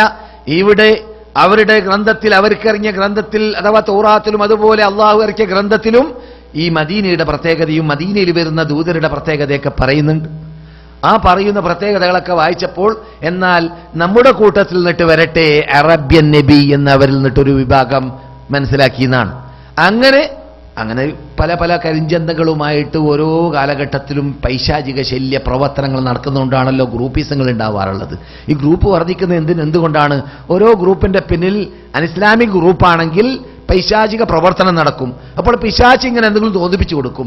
അങ്ങനെ ചില നേതൃത്വങ്ങൾക്ക് തോന്നി, ജൂത നേതൃത്വങ്ങൾക്ക് നമുക്ക് യഥാർത്ഥത്തിൽ അറബിയിൽ പോയി കൂടിയാൽ അറബിയിൽ വരാൻ പോകുന്ന ദൂതരെന്ന് റബ്ബ് ഖുർആനിൽ പറയുന്ന ലോക നേതാക്കളുടെ നേതാവാൻ പോകുന്ന വ്യക്തിയുണ്ടല്ലോ, അത് നമ്മൾ നിന്നിട്ട് വരുമല്ലോ എന്ന് അവര് കിംവദന്തി പുറപ്പെടുവിച്ചു. അതോടുകൂടി അതിനെ അനുകൂലിച്ചുകൊണ്ട് കുറെ ആൾക്കാർ പുറപ്പെട്ടു. അങ്ങനെ പുറപ്പെട്ടിട്ട് കൃഷിയുള്ള നാട്, ഈത്തപ്പനയുള്ള നാട് ഏതാണെന്ന് ഇങ്ങനെ അന്വേഷിച്ച് നടന്ന് കണ്ടുപിടിച്ചപ്പോൾ ഖൈബറിൽ കുറെ ഈത്തപ്പന തോട്ടം കണ്ടപ്പോൾ അവിടെ കുറെ പേര് കൂടി. അങ്ങനെയാണ് പിന്നെ റസൂല് റിപ്പബ്ലിക്കാക്കാൻ വേണ്ടി ഖൈബറിൽ പോയിട്ട് ജൂതന്മാരോട് പോരാടേണ്ടി വന്നത്. നിങ്ങൾ നീട്ടി വലിച്ച് പണ്ട് ഇസ്ലാമിക് ഹിസ്റ്ററി 12ഓളം വർഷം ഈ സാധുവിന്റെ ശബ്ദത്തിൽ കൂടി തന്നെ കേട്ട കാലഘട്ടത്തിൽ ഞാൻ പറഞ്ഞിട്ടുണ്ട് ഖൈബർ യുദ്ധം. ആ ഖൈബറിൽ കുറെ പേര് താമസിച്ചു. പിന്നെ കുറെ കൂടി മുന്നോട്ട് വിട്ട് കടന്നപ്പോൾ ഇവിടെയും കുറെ ഈ തപ്പനത്തോട്ടങ്ങളും കൃഷികളും ആ തൗറാത്തിലുള്ള പ്രത്യേകതകളൊക്കെ കണ്ടപ്പോൾ ഇവിടെയായിരിക്കും മനസ്സിലാക്കിയിട്ട് ഇവിടെയും അവര് കുടിയേറിപ്പാർത്തു എന്നതാണ് അവരുടെ വന്ന് താമസിക്കാനുള്ള കാരണം പറയുന്നത്. ചർച്ച ചെയ്തു വരുന്നത് അൻസാറുകൾ എന്നതാണ്. അൻസാറുകൾ ഇവിടെ ഉത്ഭവിക്കുന്നതിന്റെ പിന്നിൽ നിന്നിട്ട് പഠിക്കേണ്ട ചില ഭാഗങ്ങളിലേക്ക്, ചരിത്ര വശങ്ങളിലേക്ക് സൂചന നൽകുന്നു എന്ന് മാത്രമേ ഉള്ളൂ. അതെ, ഇവിടെ ഔസുകളും ഖസ്റജുകളുമായ ബനു ഹാരിസയുടെ മക്കൾ വന്നു താമസിച്ചതായ വേളയിൽ ഇവിടെ ധാരാളം ജൂതന്മാരുണ്ടായിരുന്നു എന്നതാണ്. അതുകൊണ്ട് തന്നെ ഇവിടെ ധാരാളം പ്രശ്നങ്ങൾ ഉത്ഭവിക്കാറുണ്ടായിരുന്നു. ജൂതന്മാർ പ്രശ്നത്തിന്റെ ആൾക്കാരാണ്. ജൂതന്മാർ കുഴപ്പത്തിന്റെ ആൾക്കാരാണ്. പണ്ട് തന്നെ അങ്ങനെയാണ്. അവരെവിടെ പോയാലും കുഴപ്പമേ ഉണ്ടാക്കുള്ളൂ. ഏത് നാട്ടിൽ പോയാൽ ഏത് സ്ഥലങ്ങളിൽ പോയാലും അവരിൽ നിന്നിട്ട് കുഴപ്പങ്ങളെ ഉണ്ടാവാറുള്ളൂ. അതുകൊണ്ട് അവർ മദീനയിൽ അറബികളോട് ഏത് സമയത്തും മത്സരിച്ചു കൊണ്ടേയിരിക്കും. അവരെ അടിമ വില ചെയ്യിപ്പിക്കാനുള്ള എന്ത് വേണമെങ്കിലും അവർ ചെയ്യും. അതിനുള്ള കഴിവ് അവരുണ്ടാക്കും. കാരണം പണ്ട് തന്നെ ഇന്ന് ബാങ്കിന്റെ ഉടമകൾ എന്ന് പറയപ്പെടുന്നത് പോലെ അന്ന് അവര് സ്വർണ്ണ സഞ്ചികളുടെ ഉടമകളാണ് മദീനയിൽ. അതുകൊണ്ട് അറബികൾക്ക് സ്വർണം വായ്പ കൊടുക്കും. എന്തിന്? പലിശയ്ക്ക് കടം കൊടുക്കും. അപ്പോൾ ഒരാൾക്ക് കടം കൊടുക്കുമ്പോൾ തന്നെ പലിശ അല്ലെങ്കിൽ തന്നെ കടം കൊടുക്കുമ്പോൾ മറ്റാൾ നിന്ദിക്കപ്പെടുന്നുണ്ടല്ലോ. രണ്ടാമനാണ്, ഒന്നാമത്തെ ആൾ ഒന്നാമനാണ്, അങ്ങനെയാണല്ലോ. പിന്നെ കടം കൊടുക്കുന്നതോടുകൂടി പലിശയും വാങ്ങിയിട്ടാവുമ്പോൾ ആ നിന്ദത പറഞ്ഞറിയിക്കേണ്ടതില്ല. അങ്ങനെ അറബികളെ നിന്ദപ്പെടുത്തലാണ്. ഇവിടെയുണ്ട് കാശ് എന്ന് ചോദിക്കുന്നതിന് പകരം എവിടെയാണ് പലിശ എന്ന് ചോദിച്ചുകൊണ്ട് അവരെ നിന്ദിച്ചുകൊണ്ടേ ഇരിക്കലും, അവരോട് അത് സാധിക്കില്ലെങ്കിൽ അത് തരൂ, ഇത് സാധിക്കില്ലെങ്കിൽ ഇത് തരൂ എന്ന് പറഞ്ഞുകൊണ്ട് ദൈനംദിനം അവരുടെ സമ്പത്തുകളെയും അവരുടെ തോട്ടങ്ങളെയും അവരുടെ കൃഷികളെയും എല്ലാം കീഴടക്കിക്കൊണ്ടേയിരിക്കുന്ന സ്വഭാവമാണ് ജൂതന്മാരിൽ ഉണ്ടായിരുന്നത്. അങ്ങനെയാവുന്ന വേളയിൽ ജൂതന്മാരോട് അറബികൾ യഥാർത്ഥത്തിൽ ഞങ്ങളാണ് ഈ നാട്ടുകാർ, ഞങ്ങളാണ് അറബികൾ, നിങ്ങൾ അനറബികളാണ് എന്നൊക്കെ അവരും പറയുമല്ലോ. അങ്ങനെ പറയുന്ന വേളയിൽ അങ്ങനെയൊന്നല്ല കാര്യം. യഥാർത്ഥത്തിൽ ഒരു ദൂതർ വരാൻ പോകുന്നുണ്ട്. ആ ദൂതർ വന്നു കഴിഞ്ഞാൽ ആ ദൂതരുടെ അനുയായികൾ ഞങ്ങളായി മാറുന്നതും നിങ്ങളോട് പോരാടുന്നതും ഞങ്ങൾ പരാജയപ്പെടുത്തുന്നതുമാണ് എന്ന് അവർ പറയാറുണ്ടായിരുന്നു. ആര്? ജൂതന്മാർ. ആരോട്? അറബികളോട്, അഥവാ ഔസികളോട്, ഖസ്റജുകളോട്.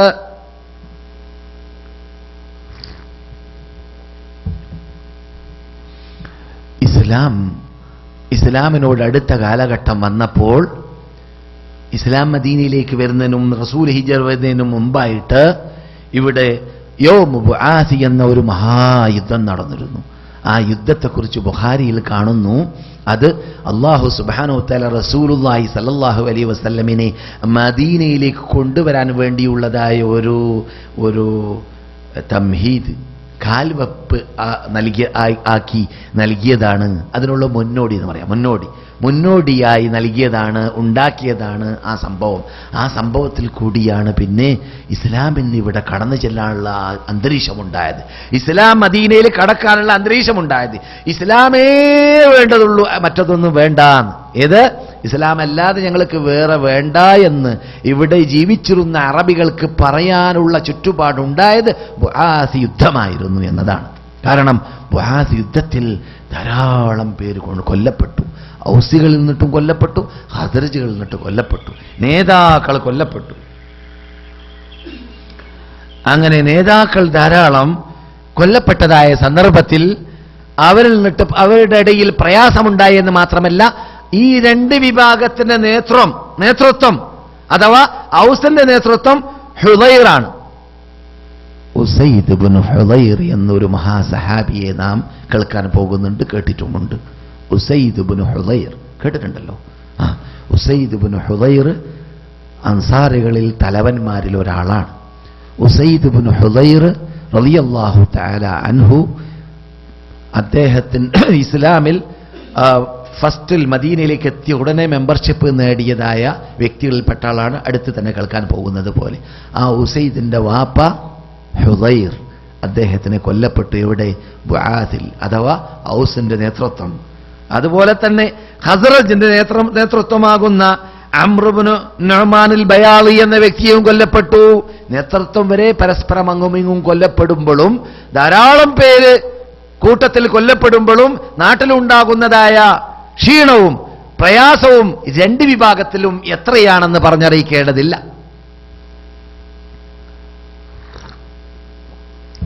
ചർച്ച ചെയ്തു വരുന്നത് അൻസാറുകൾ എന്നതാണല്ലോ. അൻസാറുകളിൽ നിന്നുള്ള പെണ്ണുങ്ങളെ വരെ ആയിഷ ആദരിച്ച ശൈലി മുസ്ലിമിലും മറ്റു ഹദീസ് ഗ്രന്ഥങ്ങളിലും ഉണ്ട് എന്ന് ഞാൻ പറഞ്ഞിട്ടുണ്ട്. പെണ്ണുങ്ങളെ, സ്ത്രീകളെ വരേക്കും. കാരണം ഈ ദീനിൽ ചെറുതും വലുതുമായ എല്ലാ മസലകളും ചോദിച്ചറിയണമെന്ന നിർബന്ധമുള്ള അവിടേക്കെത്തിയിരുന്നു അൻസാരി സ്ത്രീകൾ വരേക്കും. പുരുഷന്മാരുടെ കാര്യം പിന്നെ പറഞ്ഞറിയിക്കേണ്ടതില്ല. അപ്പോൾ ഈ ദീനിനെ ലോകവ്യാപകമാക്കാൻ വേണ്ടി എത്രമാത്രം അവർ പാടുപെട്ടു, എത്രമാത്രം അവർ തറവാകാൻ വേണ്ടി പരിശ്രമിച്ചു, എത്രമാത്രം അവർ മനക്കെട്ടു എന്നതാണ് അതിൽ നിന്നിട്ട് നാം മനസ്സിലാക്കേണ്ടതായ മറ്റൊരു ഭാഗം. അപ്പോൾ ആ നേതാക്കളെ കുറിച്ച് നാം ഇവിടെ ഇരുന്ന് ചർച്ച എത്ര മാസങ്ങൾ ചെയ്താലും അവർക്ക് അവരുടെ ഭാഗത്തിലേക്ക് ചെയ്യേണ്ടതായ ബാധ്യതകൾ നാം അതെന്താണ്? അവർ ഈ ദീനിന് സമർപ്പിച്ചതായ ആ ഖിദ്മത്തിന് പകരം നാം റസൂലുള്ളാഹിന്റെ മുമ്പിൽ സലാം പറയുമ്പോൾ തക്കതായ പ്രതിഫലം നൽകണേ റബ്ബേ എന്ന് പറയാറുണ്ടല്ലോ റസൂലിന്. അബൂബക്കറിനോട് സലാം പറയുമ്പോൾ ജസാക്കല്ലാഹു ഖൈറ, നിങ്ങൾ ഈ ദീനിന് സേവനം ചെയ്തതിന് തക്കതായ പ്രതിഫലം അള്ളാഹു നിങ്ങൾക്ക് നൽകട്ടെ എന്ന് അബൂബക്കറിനോട് പറയാറുണ്ടല്ലോ. അതുപോലെ ഉമറിനോടും. അതുപോലെ നാം ഏത് മഹാത്മാക്കളുടെ ഖബറിനടുക്കിലേക്ക് ചെന്നിട്ട് അവർക്ക് സലാം പറയുമ്പോൾ ഈ ദീനിന് വേണ്ടി നിങ്ങൾ ചെയ്ത സേവനത്തിന് തക്കതായ പ്രതിഫലം അള്ളാഹു നിങ്ങൾക്ക് നൽകട്ടെ എന്ന് അവർക്ക് വേണ്ടി ഖബറിന്റെ മുമ്പിൽ വെച്ചിട്ട് അള്ളാഹിനോട് പ്രാർത്ഥിക്കൽ സുന്നത്താണ്, പ്രാർത്ഥിക്കാറുണ്ട്. സലഫ് സാലിഹ്യങ്ങൾ ചെയ്യാറുണ്ട്, ചെയ്യേണ്ടതിൽ പെട്ടതാണ് എന്ന് നമുക്ക് പരിചയമുള്ള കാര്യമാണ്. അപ്പോൾ അങ്ങനെ നാം പറയുമെങ്കിൽ എത്രമാത്രം പറയാനുണ്ട് അൻസാറുകളോട്. അൻസാറുകൾ ചെയ്ത സേവനങ്ങൾ നാം പരിശോധിക്കുമ്പോൾ അത്രയും കൂടുതൽ നമുക്ക് കടപ്പാടുണ്ട് അവർക്ക് വേണ്ടി പ്രാർത്ഥിക്കാൻ. അവർ ചെയ്തതായ സേവനങ്ങൾ നമ്മുടെ മുമ്പിൽ വെക്കുമ്പോൾ അതെ, അള്ളാഹു സുബ്ഹാനഹു വ തആല തക്കതായ പ്രതിഫലം അവർക്ക് നൽകട്ടെ, അവരോടൊപ്പം നമ്മെ അള്ളാഹു സ്വർഗ്ഗത്തിൽ ഒരുമിച്ച് കൂട്ടട്ടെ. ഈ അൻസാറുകൾ, ഈ മദീനയിൽ അൻസാറുകൾ എന്ന പേര് സമ്പാദിക്കുന്നതിന് മുമ്പുള്ള സംഭവ വികാസത്തിലേക്കാണ് നിങ്ങളുടെ ശ്രദ്ധയെ കഴിഞ്ഞ 2-3 ക്ലാസുകളിലൂടെ ഞാൻ ക്ഷണിച്ചത്. ഇപ്പോൾ നാം എവിടേക്കെത്തി? ബുആസി എന്ന സംഭവം, യുദ്ധം യഥാർത്ഥത്തിൽ മദീനയിൽ ഉണ്ടാകുന്നത് ഹിജ്റയുടെ 5 വർഷത്തിന് മുമ്പാണ് എന്നാണ്. ഹിജ്റ റസൂൽ മദീനയിലേക്ക് വരുന്നതിന് 5 വർഷം മുമ്പാണ് എന്നതാണ് ഒരു റിപ്പോർട്ട്. ആ സംഭവം നടന്നതോടുകൂടി ഇവിടെ എന്ത് സംഭവിച്ചു? മദീനയിൽ ചുറ്റുപാട് അന്തരീക്ഷങ്ങളൊക്കെ പ്രയാസപ്പെട്ടു. എന്താ പ്രയാസം? ഒരു നേതൃത്വം വേണം, ജനങ്ങൾക്ക് സുരക്ഷിതത്വത്തോടു കൂടി ജീവിക്കാനുള്ളതായ ഒരു ചുറ്റുപാട് വേണം, അന്തരീക്ഷം വേണം. ഇങ്ങനെ എത്ര കാലം നാം പോരാടി ജീവിക്കും? പോരാടുന്നതിൻ്റെ പിന്നിലും മത്സരത്തിൻ്റെ പിന്നിലും നമുക്ക് ലഭിക്കുന്നത് കോട്ടമല്ലാതെ നേട്ടമില്ല. അതുകൊണ്ട് ഈ അപകട മേഖലയിൽ നിന്നിട്ട് രക്ഷപ്പെടാൻ എന്താണ് മാർഗം എന്ന കാര്യങ്ങൾ ചിന്തിക്കാൻ ബുദ്ധിജീവികൾ രംഗത്തിറങ്ങിയ രംഗമായിരുന്നു അത്. രംഗപ്രവേശനം നടത്തിയതായ സന്ദർഭമായിരുന്നു അത്. അതാണ് ബുഖാരിയിൽ റസൂലുള്ളാഹി സ്വല്ലല്ലാഹു അലൈഹി വസല്ലം പറഞ്ഞതായി ഞാൻ സൂചിപ്പിച്ചത്. എന്ത്? മദീനയിലേക്ക് റസൂലിന് വരാനുള്ളതായ ഒരു മുതൽക്കൂട്ടും ഒരു മുന്നോടിയുമായിരുന്നു ബുആസി യുദ്ധം നടക്കൽ എന്നത്.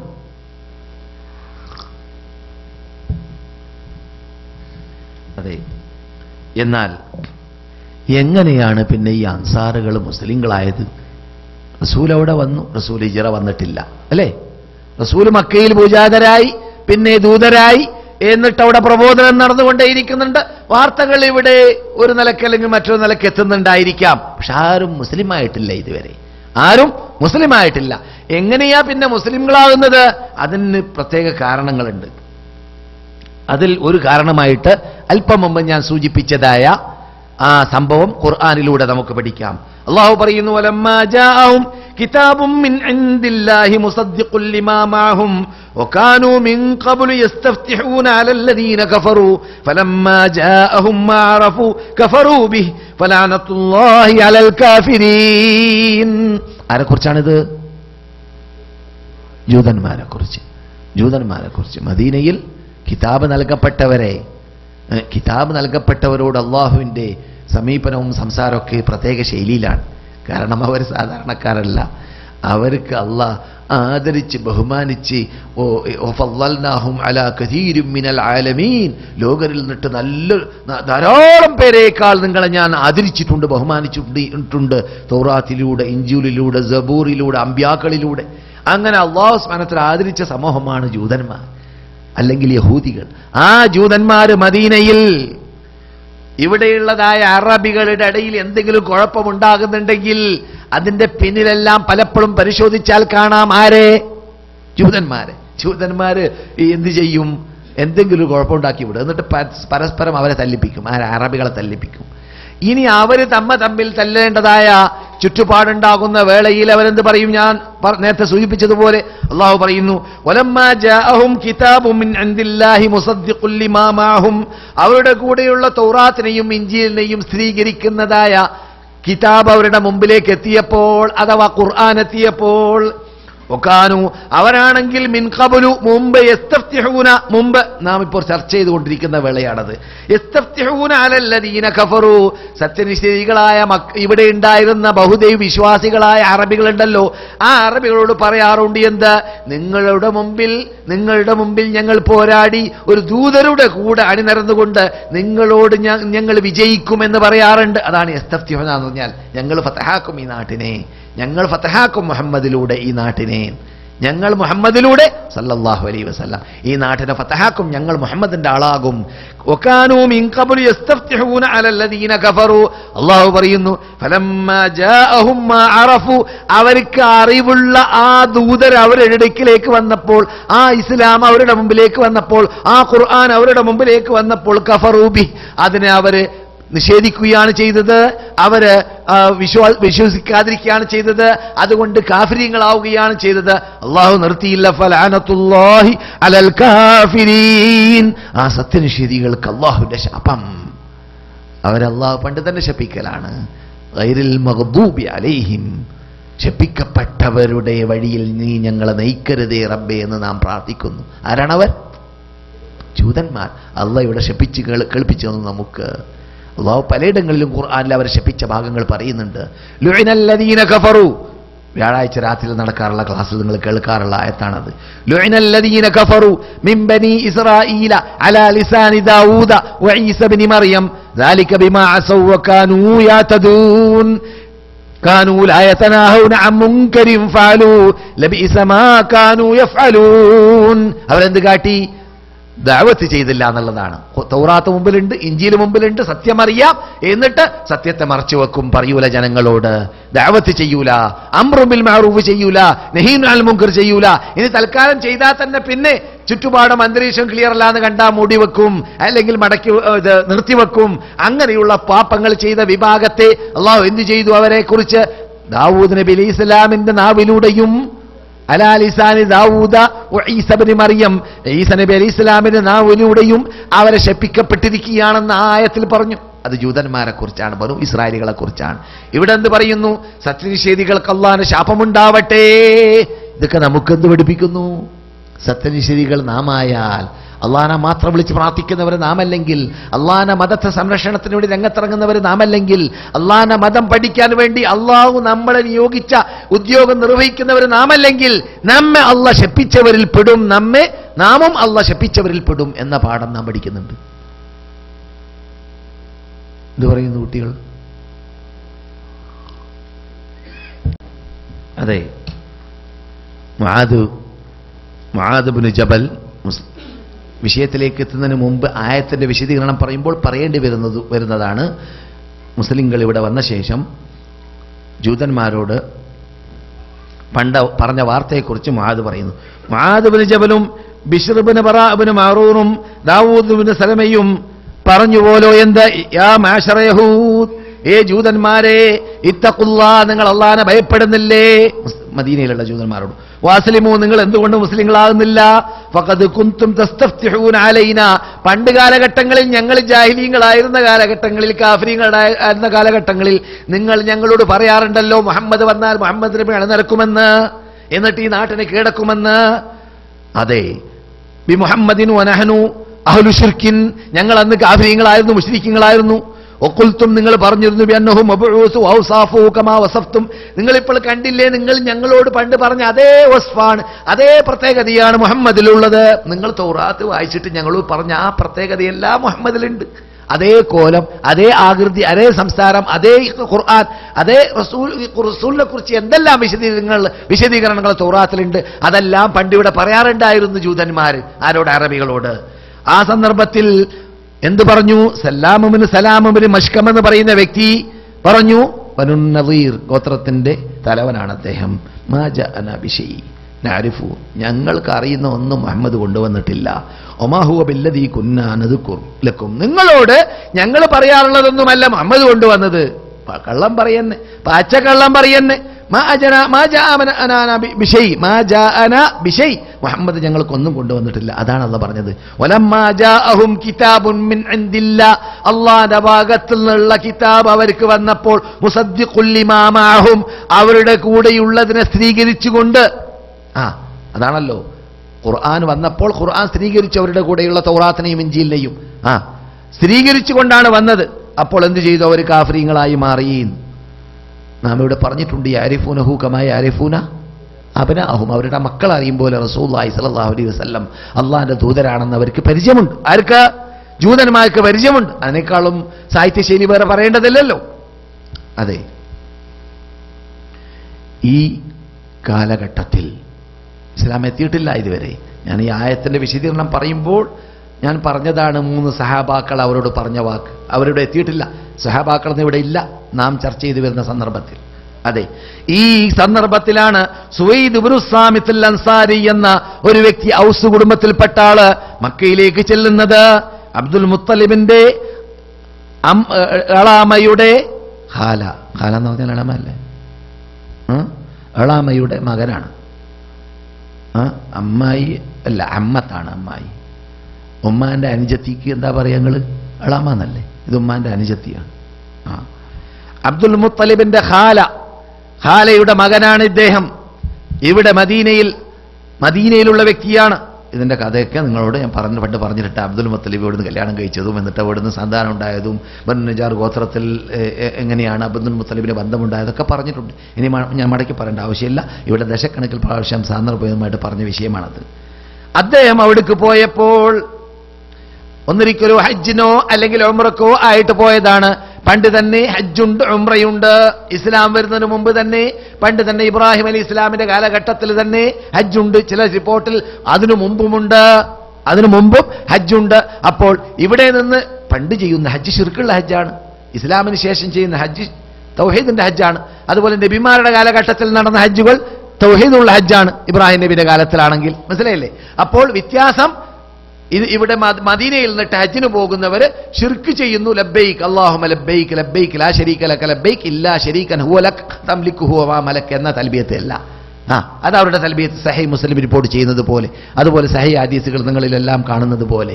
അതേസമയത്ത് നാം നേരെ വ്യത്യസ്തപ്പെട്ട തൽബിയത്ത് ചൊല്ലുക. ലബ്ബൈക് അല്ലാഹുമ്മ ലബ്ബൈക് ലബ്ബൈക് ലാ ശരീക ലക ലബ്ബൈക് ഇന്നൽ ഹംദ വന്നിഅമത ലക വൽ മുൽക ലാ ശരീക ലക. അഥവാ ശിർക്ക് ഇല്ലേ ഇല്ല, നിന്റെ കൂടെ പങ്കുകാരില്ലേ ഇല്ല എന്ന് തീർത്ത് പറയല നമ്മുടെ ഹജ്ജ്, നമ്മുടെ ഉംറ. അവരങ്ങനെയല്ല. ചില ആൾക്കാരുണ്ട്, അത് അവരാരാണ്? ഇബ്രാഹിം, ഇസ്മായിൽ, യാക്കൂബ്, യൂസുഫ് പോലത്തെ നേതാക്കളുണ്ട്. ഞങ്ങൾ ബിംബം ഉണ്ടാക്കി വെച്ചവര്. അവരൊഴിച്ച് അവരെ ഞങ്ങൾ പൂജിക്കും, അവരെ വിളിച്ച് പ്രാർത്ഥിക്കും, അവർക്ക് നേർച്ചയാക്കും. അവരെ ഒഴിവാക്കാൻ പറ്റൂല. അതെല്ലാം ചെയ്യലോടുകൂടി നിന്നോട് ഞങ്ങൾ ചോദിക്കും റബ്ബേ എന്നാണ് അവരുടെ തൽബിയത്തിൽ പറയൽ. അതുകൊണ്ട് അവരുടെ ഹജ്ജോട് അവർക്ക് ജഹന്നമിലേക്ക് എളുപ്പത്തിൽ പോകാൻ പറ്റുന്നു. നാം അങ്ങനെ അംഗീകരിക്കാത്തവരായതുകൊണ്ട്, ഹജ്ജിൽ അള്ളാഹ്ക്ക് മാത്രം എല്ലാം എന്ന് പറയുന്നവരായതുകൊണ്ട് നമുക്ക് നമ്മുടെ ഹജ്ജിലൂടെ ഉംറയിലൂടെ ഇൻഷാ അല്ലാഹ് തൗഫീഖ് ചെയ്താൽ എന്ത് ചെയ്യാം? സ്വർഗത്തിലേക്ക് പോകാം. അതിന് അല്ലാഹു തൗഫീഖ് നൽകുമാറാകട്ടെ. അതാണ് ചേഞ്ച്, വ്യത്യാസം. അപ്പോൾ പണ്ട് തന്നെ ഹജ്ജുണ്ട്. അങ്ങനെ ഇദ്ദേഹം ഹജ്ജിന് വേണ്ടി പോയതാണ്. അദ്ദേഹം കവിയായിരുന്നു, സാഹിത്യകാരനായിരുന്നു, നല്ല നല്ല വാക്കുകൾ പറയുന്ന ആളായിരുന്നു. അങ്ങനെയുള്ള തത്വചിന്തകന്മാർ ഏത് കാലഘട്ടങ്ങളിലും ഉണ്ടാകും. അതുകൊണ്ട് തന്നെ അദ്ദേഹം സത്യാന്വേഷകനായിട്ടൊക്കെ ആയിരിക്കും അദ്ദേഹം ഈ പോകുന്നത് എന്ന് വേണമെങ്കിൽ മനസ്സിലാക്കാം. അങ്ങനെയൊന്നും സ്ഥിരീകരിക്കപ്പെട്ടിട്ടില്ല. അദ്ദേഹത്തിന്റെ പദ്യം പരിശോധിച്ച് നോക്കുമ്പോൾ കാണുന്നു, അലാ റുബ്ബമൻ തദ്ഉ സദീഖൻ വലൗ തറാ മഖാലതുഹു ബിൽ ഗൈബി സാആ കമാ യഫരി മഖാലതുഹു കശ്ശഹദി മാ കാന ഷാഹിദൻ വബിൽ ഗൈബി മഅ്സൂറുൻ അലാ സുഗ്റത്തിൻ നഹരി. നല്ല നല്ല അദ്ദേഹം പറഞ്ഞ പദ്യങ്ങളിൽപ്പെട്ട പദ്യങ്ങളാണ്. അദ്ദേഹം പറയുന്നു, മനുഷ്യൻ ചിലപ്പോൾ നിങ്ങൾ നല്ല തേനുപോലത്തെ വാക്കുകൾ നിങ്ങളുടെ മുമ്പിൽ നിന്നിട്ട് പറഞ്ഞ് സാഹിത്യ ശൈലിയിൽ സംസാരിച്ച് സോപ്പിട്ട് നിങ്ങളുടെ സ്വന്തം ഇഷ്ടപ്പെട്ട ആളാണെന്ന് പറയുന്ന പലരെയും നിങ്ങൾ കാണാം. നിങ്ങളുടെ ബേക്കിൽ അഥവാ നിങ്ങൾ കാണാത്ത സന്ദർഭത്തിൽ നിങ്ങളുടെ നെഞ്ചത്തേക്ക് കഠാരി വെക്കും പോലെയുള്ള പദപ്രയോഗങ്ങളായിരിക്കും നിങ്ങളെക്കുറിച്ച് അവർ നടത്താറുള്ളത്. അങ്ങനെയുള്ള എത്ര മനുഷ്യന്മാരുണ്ട് എന്ന് അദ്ദേഹം പറഞ്ഞ പാട്ടിൽപ്പെട്ടതാണ്. അത് ഏത് കാലഘട്ടത്തിലും ഉണ്ടാവാം. ഇന്നുമില്ലേ അങ്ങനെയുള്ള മാനസിക രോഗികൾ? എത്രയുണ്ട്? നമ്മുടെ മുമ്പിൽ വെച്ചിട്ട് നന്നായി സംസാരിക്കും, നമ്മുടെ ബാക്കിൽ വെച്ചിട്ട് വേറെ രൂപത്തിൽ സംസാരിക്കുന്നവർ. അങ്ങനെയുള്ള നല്ല നല്ല സാഹിത്യ ശൈലിയിൽ നല്ല നല്ല ഉപദേശങ്ങൾ ഉൾക്കൊള്ളുന്ന പദ്യങ്ങളൊക്കെ ചെല്ലുന്ന ആളായിരുന്നു ആര്? സുവൈദ് ഇബ്നു സാമിത്ത് എന്ന വ്യക്തിത്വം. അദ്ദേഹം മക്കയിലേക്ക് എത്തിയപ്പോൾ മക്കയിലേക്ക് വരുന്ന വിദേശികളെ കണ്ട് പ്രബോധനം ചെയ്യാൻ റസൂൽ ആരംഭിച്ച കാലഘട്ടമായിരുന്നു അത് എന്നതുകൊണ്ട് ഇക്കൂട്ടത്തിൽ ഈ കവി വന്നു എന്ന വാർത്ത കേട്ടപ്പോൾ റസൂലുള്ളാഹി സ്വല്ലല്ലാഹു അലൈഹി വസല്ലം ചെല്ലുമല്ലോ, പറഞ്ഞറിയിക്കേണ്ടതില്ല. റസൂലിന്റെ സ്വഭാവമാണ് ആരെയും കാണുക, ആർക്കും ഈ മതം എത്തിച്ചു കൊടുക്കുക, പ്രത്യേകിച്ച് വിദേശത്തു നിന്ന് വരുന്നവർക്ക്. എന്തുകൊണ്ട്? മക്കയിൽ ജീവിക്കുന്നവരിൽ നിന്നിട്ട് റസൂലുള്ളാഹി സ്വല്ലല്ലാഹു അലൈഹി വസല്ലമിന് നിരാശപ്പെട്ടിട്ടില്ലെങ്കിലും പ്രയാസമുണ്ടായിട്ടുണ്ട് അവരിൽ നിന്നിട്ട്. ഇനി ആരെയും കിട്ടാൻ സാധ്യതയുണ്ടോ എന്ന് തോന്നിപ്പോയത് കൊണ്ട് തായിഫിലേക്കൊക്കെ പോയ കാലഘട്ടമാണത്. റസൂൽ കല്ലേറൊക്കെ കൊണ്ട കാലഘട്ടം. ആ സന്ദർഭത്തിൽ സുവൈദ് ഇബ്നു സാമിത്ത് കടന്നു ചെന്നപ്പോൾ അദ്ദേഹത്തിനെ ഇരുത്തി അദ്ദേഹത്തിനോട് ഉപദേശങ്ങൾ നൽകാൻ വേണ്ടി പോയതായ വേളയിൽ എൻ്റെ അടുക്കൽ എനിക്ക് വഹി നൽകപ്പെട്ടിട്ടുണ്ട്, നല്ല നല്ല ഉപദേശങ്ങളൊക്കെ ഉള്ളതാണ് വഹി എന്ന് പറഞ്ഞുകൊണ്ട് ഖുർആൻ ഓതാൻ വേണ്ടി റസൂല് തുനിഞ്ഞ വേളയിൽ അദ്ദേഹം പറഞ്ഞു, എൻ്റെ അടുക്കലും അങ്ങനെയുള്ള പലതുമുണ്ട് എന്ന് പറഞ്ഞു. അപ്പോൾ റസൂലുള്ളാഹി സ്വല്ലല്ലാഹു അലൈഹി വസല്ലം നിൻ്റെ അടുക്കലുള്ളത് എന്താണെന്ന് ചോദിച്ചു. അപ്പോൾ എൻ്റെ അടുക്കലുള്ളത് നാം നാളെ രാത്രി പോലത്തെ രാത്രികളിൽ ചർച്ച ചെയ്യുന്നതായ ലുഖ്മാനുൽ ഹക്കീമിൻ്റെ ഹിക്മത്താണെന്ന് അദ്ദേഹം പറഞ്ഞു. ലുഖ്മാനുൽ ഹക്കീമിൻ്റെ ഹിക്മത്താണെന്ന് പറഞ്ഞു. മജല്ല എന്നാണ് അവിടെ ഉപയോഗിച്ച പദം ചരിത്രഗ്രന്ഥത്തിൽ. അപ്പോൾ പണ്ട് തന്നെ മജല്ലയുണ്ട്, മജല്ല, മഖാല, അതൊക്കെ ഒരർത്ഥത്തിലാണ്. ലേഖനങ്ങൾ, ലഘുലേഖനങ്ങൾ, ഇതൊക്കെ എന്ന് പറയാം. അപ്പോൾ ലുഖ്മാനിന്റെ ഹിക്മത്തുകൾ എന്റെ കൂടെയുണ്ട് എന്ന് പറഞ്ഞുകൊണ്ട് അദ്ദേഹം പലതും പറഞ്ഞു റസൂലുള്ളാഹിന്റെ മുമ്പിൽ എന്നാണ്. അപ്പോൾ റസൂലുള്ളാഹി സല്ലല്ലാഹു അലൈഹി വസല്ലം അദ്ദേഹത്തോട് പറയുകയുണ്ടായി, ഹാദാ ഹസൻ, നിങ്ങൾ ഈ പറഞ്ഞത് നല്ല നല്ല കാര്യങ്ങൾ തന്നെയാണ്, പക്ഷേ ഒമാ ഇൻദി അഫ്ളൽ, എന്റെ കൂടെയുള്ളത് ഏറ്റവും ഉന്നത പദങ്ങളാണ്, അള്ളാന്റെ കലാമാണ്. അദ്ദേഹത്തെ അവഗണിച്ചില്ല. അദ്ദേഹം പറഞ്ഞതൊക്കെ നല്ല നല്ല കാര്യങ്ങളാണെന്ന് പറഞ്ഞു. കാരണം ലുഖ്മാന്റെ, നിങ്ങൾക്ക് അറിയാവുന്നതുപോലെ ലുഖ്മാന്റെ ഹിക്മത്താണെങ്കിൽ നല്ല പദങ്ങളായിരിക്കുമല്ലോ. നിങ്ങൾ പറയുന്നതൊക്കെ നല്ല കാര്യങ്ങൾ തന്നെയാണ്, എൻ്റെ കൂടെയുള്ളത് അള്ളാന്റെ കലാമാണെന്ന് പറഞ്ഞുകൊണ്ട് അള്ളാഹുവിന്റെ കലാം കേൾപ്പിച്ചു. അദ്ദേഹം അത് കേട്ടപ്പോൾ അദ്ദേഹത്തിന് ഇഷ്ടപ്പെട്ടു. അതാണ് ചരിത്ര ഗ്രന്ഥങ്ങളുടെ ശൈലി. അദ്ദേഹം ദൂരം പോയില്ല, മുസ്ലിമായെന്ന് പറയുന്നില്ല, അദ്ദേഹം ദൂരം പോയില്ല എന്ന് മാത്രമല്ല, വളരെ മെച്ചപ്പെട്ട പദങ്ങളാണ് നിങ്ങൾ പറഞ്ഞത് എന്ന് അദ്ദേഹം പറയുകയുണ്ടായി എന്നാണ്. മടങ്ങി മദീനയിലേക്ക് വന്നപ്പോൾ ഒരഭിപ്രായത്തിൽ ബുആസ് യുദ്ധത്തിൽ തന്നെ, പിന്നെയാണ് ബുആസ് യുദ്ധം ഉണ്ടാകുന്നത്. ഞാൻ സൂചിപ്പിച്ച മദീനയിലുള്ള ഖസ്റജുകളിൽ നിന്നിട്ടും ഔസുകളിൽ നിന്നിട്ടും നല്ല വിഭാഗം കൊല്ലപ്പെട്ടു എന്ന് ഞാൻ സൂചിപ്പിച്ചതായ ആ യുദ്ധത്തിൽ തന്നെയായിരിക്കാം ഒരു പക്ഷേ, അല്ലെങ്കിൽ അതിനല്പം മുമ്പായിരിക്കാം അദ്ദേഹം കൊല്ലപ്പെടുകയും ചെയ്തു എന്നതാണ്. പക്ഷേ അദ്ദേഹം കൊല്ലപ്പെട്ടതായ വേളയിൽ അദ്ദേഹം കൊല്ലപ്പെട്ട സംഭവത്തെക്കുറിച്ച് ഇസ്ലാം മദീനയിലേക്ക് വന്ന ശേഷം സംസാരിക്കുന്ന സഹാബാക്കളായ അൻസാറികളായ പണ്ട് കാലഘട്ടങ്ങളിൽ കാഫിരീങ്ങളായ ആ മഹാത്മാക്കൾ പറയാറുണ്ടായിരുന്നു, എന്ത്, ഈ വ്യക്തിയെ സംബന്ധിച്ചിടത്തോളം, ആര്, സുവൈദ് ഇബ്നു സാമിത്തിനെ സംബന്ധിച്ചിടത്തോളം അദ്ദേഹം മുസ്ലിമായിട്ടായിരുന്നു മരിച്ചതെന്ന് പറയപ്പെടാറുണ്ടായിരുന്നു എന്നാണ്. അദ്ദേഹം മുസ്ലിമായിട്ടായിരുന്നു മരിച്ചത്. അല്ലാഹു അലം, നമുക്കറിയുകയില്ല, അത് ചരിത്രമാണ്.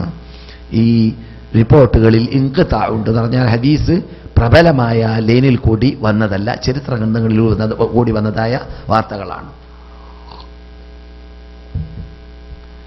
ഇയാസ് ഇബ്നു മുആദ് മദീനയിൽ നിന്നിട്ട് ഒരു കൂട്ടം അറബികളുടെ കൂടെ മക്കയിലേക്ക് ചെല്ലുന്നു. അദ്ദേഹം പോകുന്നത് ഒരു പ്രത്യേക ആവശ്യവുമായിട്ടാണ്. എന്താണത്?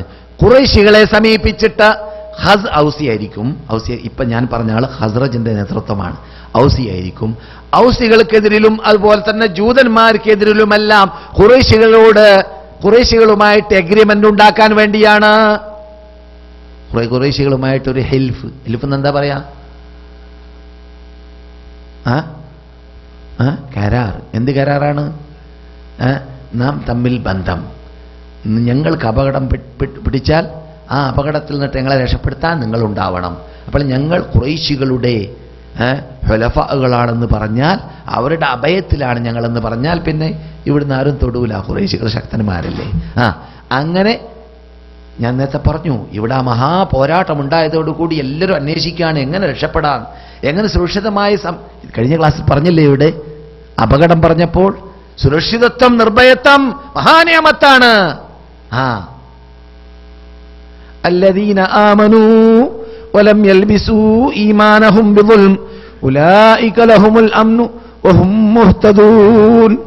الذين آمنوا ولم يلبسوا إيمانهم بظلم. സത്യവിശ്വാസികളാവുകയും മുസ്ലിങ്ങളായതിനു ശേഷം അള്ളാഹു അല്ലാത്തവരെ വിളിച്ച് പ്രാർത്ഥിക്കാതെ, അള്ളാഹു അല്ലാത്തവരെ ആരാധനകളിൽ പങ്കു ചേർക്കാതെ ആര് ജീവിച്ചുവോ അവർക്ക് മാത്രമാണ് റബ്ബിന്റെ ഭാഗത്ത് നിന്നിട്ട് അമ്ന് കിട്ടുകയുള്ളൂ, സുരക്ഷിതത്വം കിട്ടുകയുള്ളൂ. അവർ മാത്രമാണ് അള്ളാഹുവിന്റെ ലീസ്റ്റിൽ വിജയികൾ, അവർ മാത്രമാണ് അള്ളാഹുവിന്റെ ലീസ്റ്റിൽ മുഹ്തദൂൻ, സന്മാർഗികൾ. ലദീന ആമനു വലം യൽബിസു ഈമാനഹും ബിദുൽം, അക്രമത്തെ ഈമാന്റെ കൂടെ ചേർക്കാത്തവർ. എന്താണ് അക്രമം? ഏറ്റവും വലിയ അക്രമം എന്താണ്? ശിർക്കാണ്. ശിർക്ക് ചേർക്കാത്തവർ. അപ്പോൾ ഏത് ഭരണകൂടത്തിന്, ഏത് നേതൃത്വങ്ങൾക്ക്, ഏത് സംഘടനകൾക്ക്, ആർക്കും നിർഭയത്വം ലഭിക്കണമെങ്കിലുള്ള പ്രത്യേകത എന്താണ്? അതിനുള്ള മാനദണ്ഡം എന്താണ്? ശിർക്ക് നിർമ്മാർജ്ജനം ചെയ്യുക. അതുകൊണ്ടാണ് ഇസ്ലാം കൽപ്പിക്കുന്നത് ദഅവത്ത് ആരംഭിക്കേണ്ടത് ശിർക്ക് നിർമ്മാർജ്ജനത്തിലൂടെയാണ്. ആരും അതാണ് നമ്മെ ഘടിപ്പിക്കുന്നതായ ചങ്ങല. ആ ചങ്ങലയിൽ കൂടിയാണ് നാം ഏകീകരിച്ചുകൊണ്ട് സംഘടിച്ചുകൊണ്ട് പ്രവർത്തിക്കുന്നതെങ്കിൽ ലോകത്തൊരു ശക്തിക്കും നമ്മെ പരാജയപ്പെടുത്താൻ സാധിക്കുകയില്ല.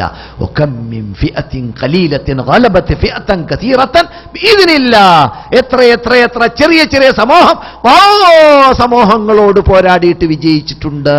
ബദരീങ്ങൾ വിജയിച്ചതുപോലെ താലൂത്തിന്റെ സമൂഹം പണ്ട് ദാവൂദ് നബി അലൈഹി ഇസ്ലാമിന്റെ കാലഘട്ടത്തിൽ ജാലൂത്തിനോട് വിജയിച്ചതുപോലെ, അല്ലേ? അതെ. അപ്പോൾ അവിടെയെല്ലാം ഏത് കാലഘട്ടത്തിലും മാനദണ്ഡം സുരക്ഷിതത്വം ലഭിക്കണമെങ്കിൽ, ഇനി നാം ഇപ്പോൾ കണ്ടുകൊണ്ടിരിക്കുന്ന ഇറാഖിൽ അതുപോലെയുള്ള ഏത് ചോര ചീന്തുന്ന നാടുകളിൽ സുരക്ഷിതത്വം വേണമെങ്കിൽ തൗഹീദിന്റെ പിന്നിൽ അണിനിരന്നാൽ മതി. തൗഹീദിന്റെ പിന്നിൽ എല്ലാവരും അണിനിരക്കുന്നില്ലെങ്കിലും ബഹുഭൂരിപക്ഷം അണിനിരക്കണം. അത് നിബന്ധനയാണ്.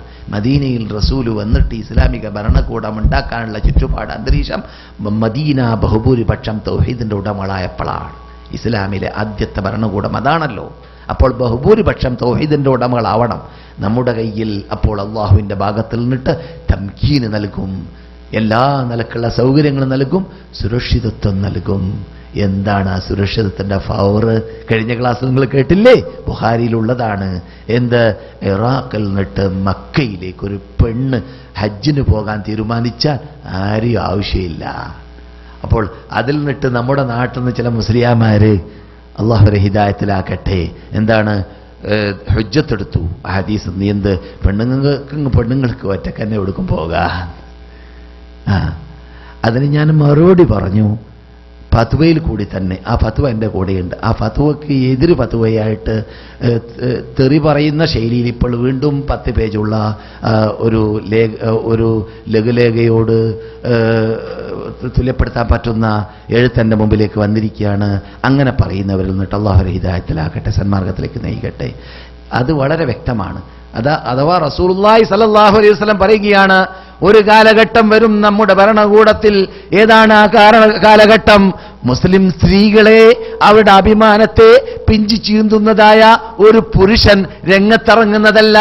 അഭിമാന സംരക്ഷണം മുസ്ലിം രാഷ്ട്രങ്ങളിൽ ആസകലമുണ്ടാകും. അങ്ങനെ ഉണ്ടാകുന്ന വേള റസൂൽ പറഞ്ഞപ്പോഴാണ് ഉദാഹരണം പറഞ്ഞത്. ഇറാഖിൽ നിന്നിട്ട് ഒറ്റയ്ക്കൊരു പെണ്ണിന് വരാൻ സാധിക്കുമായിരിക്കും ആ കാലഘട്ടത്തിൽ. എവിടേക്ക്? മക്കയിലേക്ക് എന്നിട്ട് മടങ്ങിപ്പോകാനും സാധിക്കുമായിരിക്കും. ചെന്നായല്ലാതെ മറ്റൊരു മഖ്ലൂക്കിന് ഭയപ്പെടേണ്ടി വരികയില്ല. ചെന്നായ വഴിയിലുണ്ടാവുമല്ലോ, എന്നല്ലാതെ മനുഷ്യനെ ഭയപ്പെടേണ്ടി വരില്ല എന്ന്. മനസ്സിലായില്ലേ? ചെന്നായ ആടുകൾക്ക് ഭയപ്പെടേണ്ടി വരും, എന്നല്ലാതെ മനുഷ്യന്മാർക്ക് ഭയപ്പെടേണ്ടി വരികയില്ല എന്ന ഒരു ചുറ്റുപാട് ഇന്നുണ്ടാവുകയാണെങ്കിൽ ഇപ്പറയുന്ന മുസ്ലിയാരോടും അതുപോലെയുള്ള ലേഖകന്മാരോടും എനക്കും പറയാനുള്ളത്, ആ ചുറ്റുപാട് മുസ്ലിം ഭരണകൂടങ്ങളിൽ ഉണ്ടെങ്കിൽ പെണ്ണുങ്ങൾ ഒറ്റക്ക് പോയിക്കോട്ടെ, ഒരു പ്രയാസമില്ല, ഹദീസ് വിറ്റായിക്കോട്ടെ. ആ അന്തരീക്ഷം ഉണ്ടാവണം. എൻ്റെ പെണ്ണിനെ ആരും തൊടൂല എന്ന് എനിക്ക് ധൈര്യം വരണം. എന്നാ പോയിക്കൊള്ളി. എന്നാ അവന്റെ പ്രശ്നം എന്താണ്? അപകടമില്ലല്ലോ. അങ്ങനെയുള്ള അന്തരീക്ഷത്തെയാണോ ഇപ്പോൾ ഇഞ്ച് ചാണായിട്ട് വ്യഭിചാരം നടത്താൻ വേണ്ടി പ്രേരണ നടന്നുകൊണ്ടിരിക്കുന്ന മാധ്യമങ്ങൾ നിറഞ്ഞ ഈ കാലഘട്ടത്തിൽ തെളിവെടുക്കുന്നത് അങ്ങനെയുള്ള ഹദീസിനെയാണോ? പെണ്ണുങ്ങളെ പുറത്തിറക്കാൻ, രംഗത്തിറക്കാൻ? സുബ്ഹാനല്ലാഹ്, എവിടെയുണ്ട് 2 സംഭവം? എവിടെയുണ്ട് 2 തെളിവുകൾ? ഒരു ബന്ധവുമില്ലാത്ത തെളിവാണത്. റസൂലുള്ളാഹി സ്വല്ലല്ലാഹു അലൈഹി വസല്ലം ഒരു പ്രത്യേക അന്തരീക്ഷത്തിലേക്ക് സൂചന നൽകുകയാണ്. ആ അന്തരീക്ഷം ഇവിടെ ഉണ്ടായത് ഇറാഖ് മുതൽ മക്ക മുതൽ യമൻ വരെ തൗഹീദ് മാത്രമുള്ള കാലഘട്ടമായിരുന്നു. ആ കാലഘട്ടത്തിൽ അങ്ങനെ സംഭവിച്ചിട്ടുമുണ്ട്. ബുഖാരിയിലും മുസ്ലിമിലൊക്കെ ഉള്ള ഹദീസാണ്. ആരാ പറഞ്ഞത്? ഹദീസ് റിപ്പോർട്ടകൻ കഴിഞ്ഞ ക്ലാസ്സിൽ ആരാ മറുപടി പറഞ്ഞ്? ഒരു സഹാബിയുടെ പേര് ഞാൻ ഇവിടെ പറഞ്ഞിട്ടില്ലേ? നീ കുറേ കാലം ജീവിക്കുകയാണെങ്കിൽ നീ കുറേ കാലം എന്ന് പറഞ്ഞുകൊണ്ട് റസൂൽ 3 കാര്യം പറഞ്ഞത് ഞാൻ കഴിഞ്ഞ ക്ലാസ്സിൽ കളിപ്പിച്ചു. അദി ഇബ്നു ഹാത്തിം, അഹ്സൻതും ജസാക്കുമുല്ലാഹു ഖൈറ, അദി ഇബ്നു ഹാത്തിം പറഞ്ഞതായ സംഭവമാണ്. പിന്നെ അതുപോലെ തന്നെ അൽ അൻസാറി എന്ന വിഷയം പറയുമ്പോൾ ഞാൻ അടുത്ത് അൽ ഈസാറി എന്ന ഒരു കേസറ്റ് ഈ സാധുവിൻ്റെ ശബ്ദത്തിലൂടെ പള്ളിയിൽ നിന്നിട്ട് പ്രസംഗിച്ചതുണ്ട്. അടുത്തു പറഞ്ഞാൽ കുറച്ച് മാസങ്ങൾക്ക് മുമ്പാണ്. ആ കേസറ്റിന് ഘടിപ്പിച്ചുകൊണ്ട് മനസ്സിലാക്കണം. ചിലപ്പോൾ ആ കേസറ്റിൽ പറഞ്ഞത് എനിക്ക് വിട്ടുപോകാൻ സാധ്യതയുണ്ട് ഈ ക്ലാസ്സുകളിൽ. അവിടെ ഞാൻ വളരെ ഷോർട്ടായിട്ടാണെങ്കിലും വളരെ സ്ട്രോങ്ങിൽ പറഞ്ഞിട്ടുണ്ട് അൽ ഈസാറി എന്ന വിഷയം. ഈസാർ പറഞ്ഞാൽ എന്താണ്? നമ്മേക്കാൾ മറ്റുള്ളവരെ സെലക്ട് ചെയ്യുക, തിരഞ്ഞെടുക്കുക എന്നതാണ്. ആ വിഷയം പറഞ്ഞപ്പോൾ അൻസാരികളെ കുറിച്ച് പറഞ്ഞിട്ടുണ്ട്.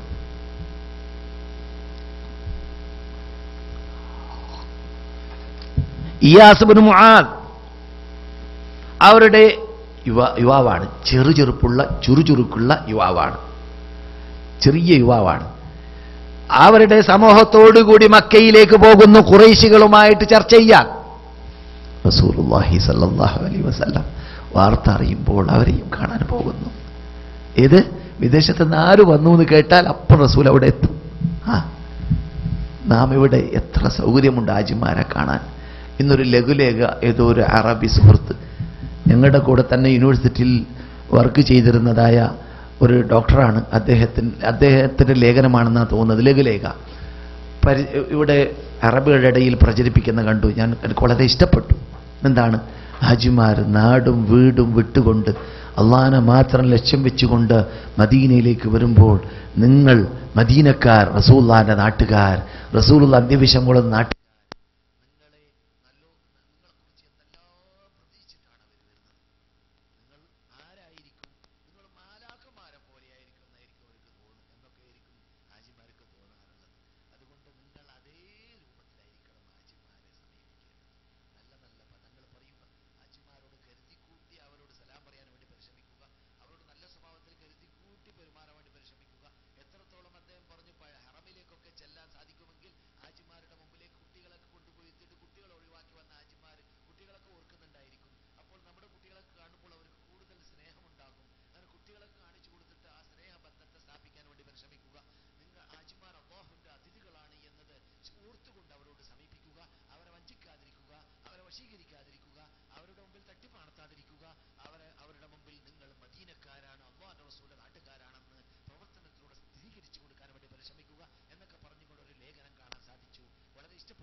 സംഘങ്ങളിതാ എത്തിക്കൊണ്ടിരിക്കുന്നു. പലരും മദീനയിലുണ്ട്, പലരും മക്കയിലുണ്ട്. ഭാഷ ദേശ വ്യത്യാസം കൂടാതെ നാം അത്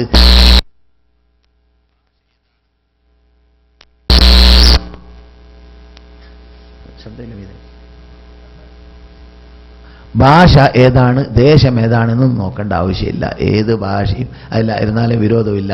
നമുക്ക് ചിലപ്പോൾ സംസാരിക്കാതെ നല്ല സമീപനം സമീപിക്കാൻ പറ്റും. സംസാരിക്കാതെ നല്ല സമീപനം സമീപിക്കാൻ പറ്റും. ഒരു ആചാര അവിടെ ഇരിക്കുകയാണ്, അദ്ദേഹത്തിന് ഇപ്പോൾ വെള്ളത്തിനടുക്കിലേക്ക് എത്താൻ പറ്റുന്നില്ല. വെള്ളത്തിന് ആവശ്യമുണ്ട് നമുക്ക് തോന്നി. വെള്ളം എടുത്തിട്ട് ഊപ്പർ കൊണ്ടുകൊടുത്താൽ അല്ലാഹ് മദീനക്കാരുടെ പ്രത്യേകത കണ്ടില്ലെന്ന് അവർക്ക് തോന്നും. ഞാൻ എൻ്റെ ഒരു അനുഭവം പറയാം. വിദേശികൾ ഹറമത്ത് റസൂലുള്ളാഹിന്റെ പള്ളിയിൽ നിന്ന് ഇറങ്ങിയിട്ട് വയസ്സുള്ള മനുഷ്യനെ തള്ളയെ ഒരു ഉന്ത് വണ്ടിയുടെ മീതെ കയറ്റിയിട്ട് വരികയാണ്, നടന്ന് വരികയാണ്. എൻ്റെ കാറ് മുമ്പിൽ. അപ്പോൾ ഞാൻ എന്ത് ചെയ്തു പറഞ്ഞാൽ വിളക്ക് കിടത്തി അവരുടെ മേത്ത് വെട്ടാമതിരിക്കാൻ വേണ്ടി എൻ്റെ അടുത്ത് കൂടി ചെല്ലാണ്. അപ്പോൾ തള്ളിക്കൊണ്ടുപോകുന്ന മകൻ ഉമ്മയോടായിരിക്കും പറയാണ്, കണ്ടില്ലേ മദീനക്കാരുടെ പ്രത്യേകത, നമ്മെ കണ്ടപ്പോൾ വിളക്ക് കിടത്തിയില്ലേ എന്ന്, നാം പ്രയാസപ്പെടാതിരിക്കാൻ വേണ്ടി. അപ്പോൾ അവരുടെ ഹൃദയത്തിൽ ഏതോ രൂപത്തിലാണ് നമ്മെ വീക്ഷിക്കുന്നത്. നാം നേരെ മറിച്ചാണ് അവരെ സമീപിക്കുന്നതെങ്കിൽ എന്തായിരിക്കും സ്ഥിതി പറഞ്ഞറിയിക്കേണ്ടതില്ലല്ലോ. അപ്പോൾ അത് വളരെ ശ്രദ്ധിക്കണം. അള്ളാഹുവിൻ്റെ അതിഥികൾ, അള്ളാഹുവിൻ്റെ നിവേദ സംഘങ്ങൾ മദീനയിലേക്ക് വരുമ്പോൾ അവരെ നാം നല്ല രൂപത്തിൽ സമീപിച്ചുകൊണ്ട് അവരുടെ ഹൃദയത്തിൽ ഈ ദീനിനോട്, ഈ മതത്തോട്, ഈ മദീനയോട്, ഈ ഖുർആനോട്, ഇവിടെയെല്ലാം ഈ ഖുർആൻ ഇറക്കിയ റബ്ബുൽ ഇസ്സത്തിനോട്, ഈ നാട്ടിന്റെ ഉടമയായ റസൂലിനോട് ഇഷ്ടമുള്ളവരാക്കി മാറ്റാൻ നാം ചില ചലനത്തിലൂടെ, ചില പ്രവർത്തനത്തിലൂടെ, ചില വാക്കുകളിലൂടെ നമുക്ക് സാധിക്കുന്ന ഒരു മേഖലയാണ് നമുക്ക് കിട്ടാൻ പോകുന്നത്. എന്തിലൂടെ? ഹജ്ജ് സീസണിലൂടെ. അത് ശരിക്കും ഉപയോഗപ്പെടുത്തണം. അതിന് അല്ലാഹു നമുക്ക് തൗഫീഖ് നൽകുമാറാകട്ടെ.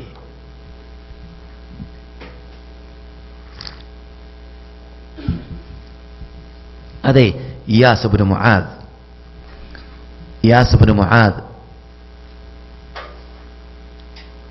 നമ്മുടെ സമയം അവസാനിക്കാൻ പോവാണ്. അവരുടെ സമൂഹത്തോടു കൂടി മക്കയിലേക്ക് എത്തി. മക്കക്കാരുമായി ചർച്ചകൾ ചെയ്തു കാണും, അക്കൂട്ടത്തിൽ റസൂൽ അവരുടെ മുമ്പിലേക്ക് എത്തി. റസൂലുള്ളാഹി സ്വല്ലല്ലാഹു അലൈഹി വസല്ലം അവരോട് ഇസ്ലാമിനെ പരിചയപ്പെടുത്തുന്നു, വിശുദ്ധ ഫുർഖാൻ അദീം ഓതുന്നു. അവരിരുന്ന് കേട്ട വേളയിൽ ആ കുട്ടി, ആ യുവാവ്, ചെറുപ്പക്കാരൻ ഇയാസ് ഇബ്നു മുആദ് ഒച്ചത്തിൽ, നാം ഇവിടെ വന്നതായ ലക്ഷ്യത്തിനേക്കാളും വലുതാണ് ഈ കേട്ടത്. നാം ഇവിടെ വന്നത് നമ്മുടെ നാട്ടിലുള്ളതായ ആ ചോര ചീന്തുന്ന ആ അക്രമത്തിൽ നിന്നിട്ട് രക്ഷപ്പെടാനുള്ള മാർഗം കൈക്കൊള്ളാനാണല്ലോ. ഖുറൈശികളുമായിട്ട് നാം എഗ്രിമെന്റ് ഉണ്ടാക്കാൻ വേണ്ടി വന്നതാണല്ലോ. അതിനേക്കാളും ഉത്തമമാണല്ലോ ഈ കേട്ടത്. ഈ ദൂതരുടെ പിന്നിലാണ് നാം അണിനിരക്കുന്നതെങ്കിൽ നാം വിജയിച്ചില്ലേ? നമുക്കിതിനേക്കാളും വലിയ രാജകീയത്വവും നേതൃത്വവും എവിടുന്നാണ് ലഭിക്കുക എന്ന് ചോദിച്ചപ്പോൾ കൂട്ടത്തിൽ ആരോ മണ്ണെടുത്തിട്ട് അവരുടെ നേതൃത്വം അദ്ദേഹത്തിന്റെ മുഖത്തേക്ക് എറിഞ്ഞു കളഞ്ഞു എന്നാണ്. അദ്ദേഹത്തോട് ശബ്ദിക്കരുതെന്ന് പറഞ്ഞുകൊണ്ട് നിശബ്ദത പുലർത്താൻ വേണ്ടി നേതൃത്വം ആവശ്യപ്പെട്ടു എന്നാണ്.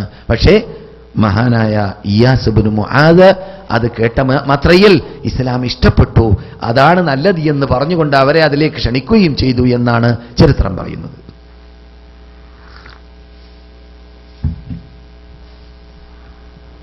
അതെ, ഈ ഇയാസ് ഇബ്നു മുആദ് നേരത്തെ ഞാൻ പറഞ്ഞതുപോലെ തന്നെ ബുആസ് എന്ന മദീനയിൽ നടന്നതായ യുദ്ധത്തിൽ അദ്ദേഹം കൊല്ലപ്പെട്ടു. ചരിത്രഗ്രന്ഥങ്ങളിൽ കാണുന്നു, സഹാബാക്കൾ, പിൻകാലഘട്ടത്തിൽ സഹാബികളായ അൻസാറുകൾ പറയാറുണ്ടായിരുന്നു, അദ്ദേഹം മദീനയിൽ ജീവിച്ചിരുന്ന കാലഘട്ടത്തിൽ റസൂലുമായി കണ്ടുമുട്ടിയ ശേഷം മദീനയിൽ ജീവിക്കുമ്പോൾ കേട്ട് പരിചയമില്ലാത്ത പദങ്ങൾ പറയാറുണ്ട്. എന്തൊക്കെയാണത്? തൗഹീദിന്റെ വചനങ്ങൾ, ലാ ഇലാഹ ഇല്ലല്ലാഹ്, സുബ്ഹാനല്ലാഹ്, അല്ലാഹു അക്ബർ എന്നീ വചനങ്ങൾ അദ്ദേഹം കൊല്ലപ്പെടുന്ന നിമിഷം വരെ പറഞ്ഞുകൊണ്ടേണ്ടായിരുന്നു. അതുകൊണ്ട് അദ്ദേഹം മുസ്ലിമായി മരിച്ചു എന്നാണ് ചരിത്രഗ്രന്ഥങ്ങൾ രേഖപ്പെടുത്തി പോയിട്ടുള്ളത്. ആവാം. റസൂലുള്ളാഹി സ്വല്ലല്ലാഹു അലൈഹി വസല്ലം മദീനയിലേക്ക് വരുന്നതിന് 5 വർഷം മുമ്പാണ് ബുആസ് സംഭവം നടന്നത് എന്ന് ഞാൻ മുമ്പ് പറഞ്ഞു. അത് ബുഖാരിയിലുള്ള ഭാഗവും ആണ്. അത് ബുഖാരിയിലുള്ള ഭാഗമാണ്.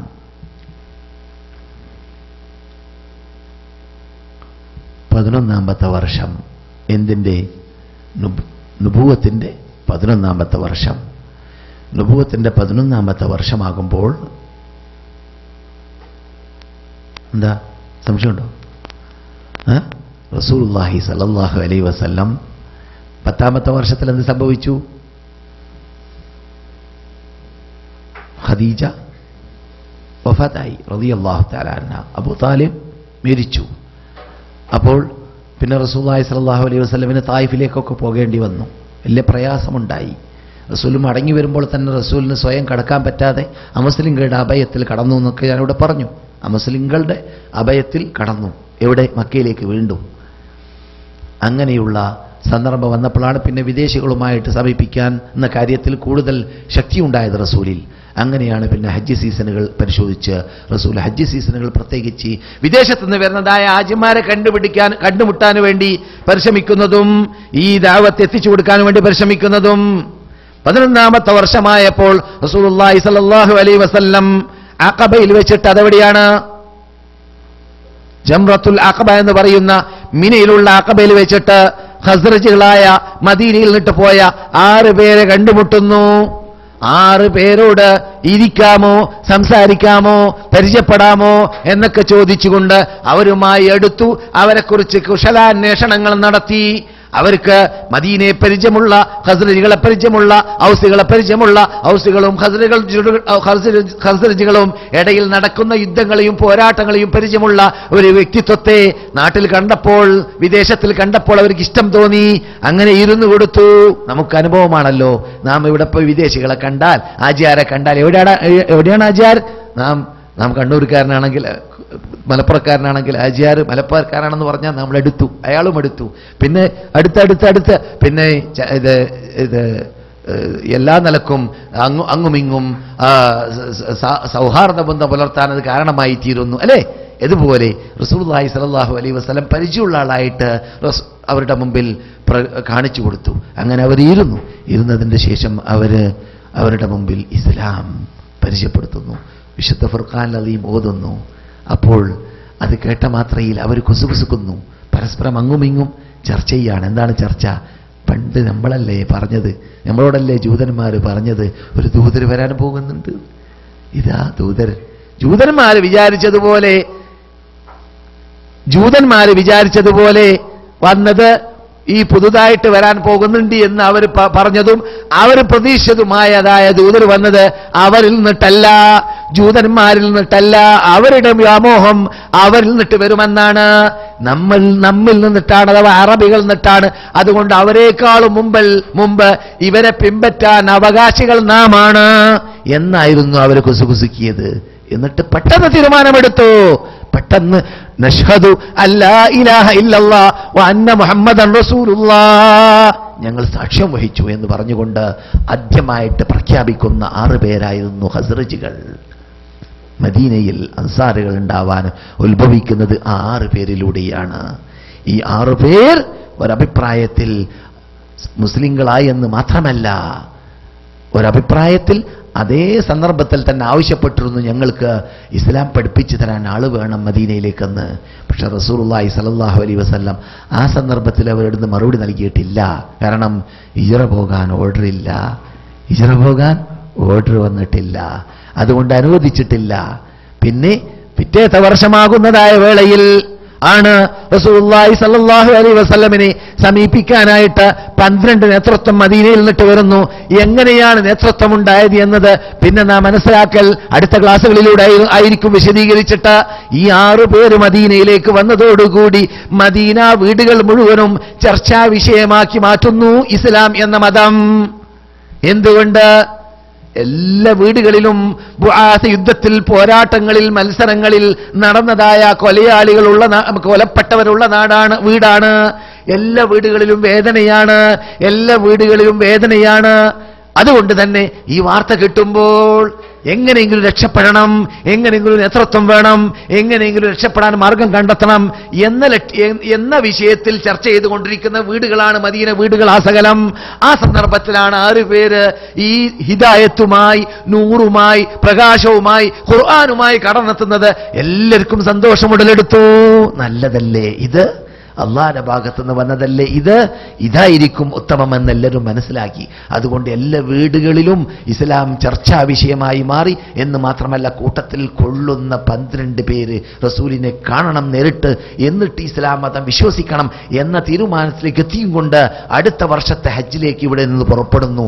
ആ പുറപ്പെടുന്ന 12 പേരുടെ കൂടെയാണ് നമ്മുടെ നേതാവായ മദീനയാക്കിയവരായ മുസ്അബ് ഇബ്നു ഉമൈർ റളിയല്ലാഹു തആല അൻഹുവിനെ അള്ളാഹുവിന്റെ ദൂതർ തെരഞ്ഞെടുത്തുകൊണ്ട് മദീനയിലേക്ക് അയക്കുന്നത് എന്നതുകൂടി വിശദീകരിച്ചുകൊണ്ട് മുസ്അബ് എങ്ങനെ വന്നു, മുസ്അബ് വരുന്നതിന് മുമ്പ് നടന്നതായ എഗ്രിമെന്റ് എങ്ങനെയാണ് എന്നീ കാര്യങ്ങളൊക്കെ അൻസാറുകളെ കുറിച്ച് ആഴത്തിലിറങ്ങി ചർച്ച ചെയ്യുന്നതായ അടുത്ത ക്ലാസ്സുകളിൽ ഇതേ സദസ്സിലൂടെ പറയുവാനും കേൾക്കുവാനും അള്ളാഹു നമുക്ക് തൗഫീഖ് നൽകുമാറാവട്ടെ. ഇതുവരെ പറഞ്ഞതിനെ സൽക്കർമ്മമായി നമ്മിൽ നിന്നിട്ട് അള്ളാഹു സ്വീകരിക്കട്ടെ. നമ്മിൽ നിന്നിട്ട് മരണപ്പെട്ടവർക്ക് അള്ളാഹു പുറത്തു കൊടുക്കട്ടെ. നമ്മിൽ നിന്നിട്ട് രോഗമുള്ളവർക്ക് രോഗം മാറ്റി കൊടുക്കട്ടെ. നമ്മിൽ നിന്നിട്ട് ഇണയില്ലാത്തവർക്ക് സാലിഹ്യങ്ങളായ ഇണകളെ നൽകട്ടെ. സന്താനമുള്ളവർക്കും ഇല്ലാത്തവർക്കും സാലിഹ്യങ്ങളായ സന്താനങ്ങൾ നൽകട്ടെ. അള്ളാഹുവിന്റെ നിവേദക സംഘങ്ങളായ ഹാജിമാരെ സ്വീകരിക്കേണ്ടതുപോലെ സ്വീകരിച്ചുകൊണ്ട് അവർക്ക് വേണ്ടിയുള്ള എല്ലാ ഒത്താശകളും ചെയ്യുന്നതോടൊപ്പം അവർ ചെയ്യാൻ വേണ്ടി വന്ന ഹജ്ജ്, ഉംറ, സിയാറത്ത് സ്വീകാര്യുകയുമായതായി മാറ്റുവാനും അവരിവിടെ വന്നു പോകുമ്പോൾ ഈ നാട്ടിൽ നിന്നിട്ട് ഉൾക്കൊണ്ടു പോകേണ്ടതായ ആ സത്യവിശ്വാസമാകുന്ന തൗഹീദിനെ ഉൾക്കൊണ്ടു പോകുവാനും നമ്മെ അള്ളാഹു കാരണക്കാരായി മാറ്റട്ടെ. അതിന്റെ പിന്നിൽ പ്രവർത്തിക്കുന്നവരായി നമ്മെ അള്ളാഹു മാറ്റട്ടെ. അതിനുള്ള സൗകര്യങ്ങൾ അള്ളാഹു നമുക്ക് ചെയ്തിരട്ടെ. അൻസാറുകൾ എന്ന വിഷയത്തിൽ നടന്ന കഴിഞ്ഞ എല്ലാ കേസറ്റുകളുടെയും CD ഇവിടെ തയ്യാറുണ്ടെന്ന് സഹോദരന്മാർ പറയുന്നു. അത് ആവശ്യമുള്ളവർക്ക് ശേഖരിച്ചു കൊണ്ടുപോകാം. اللهم صل على محمد وعلى آل محمد وآخر دعوانا أن الحمد لله رب العالمين. ഭക്ഷണവുമുണ്ട്, അതുമായി പോയാൽ മതി. അസ്സലാമു അലൈക്കും വറഹ്മത്തുള്ളാഹി വബറകാതുഹു. നാളെ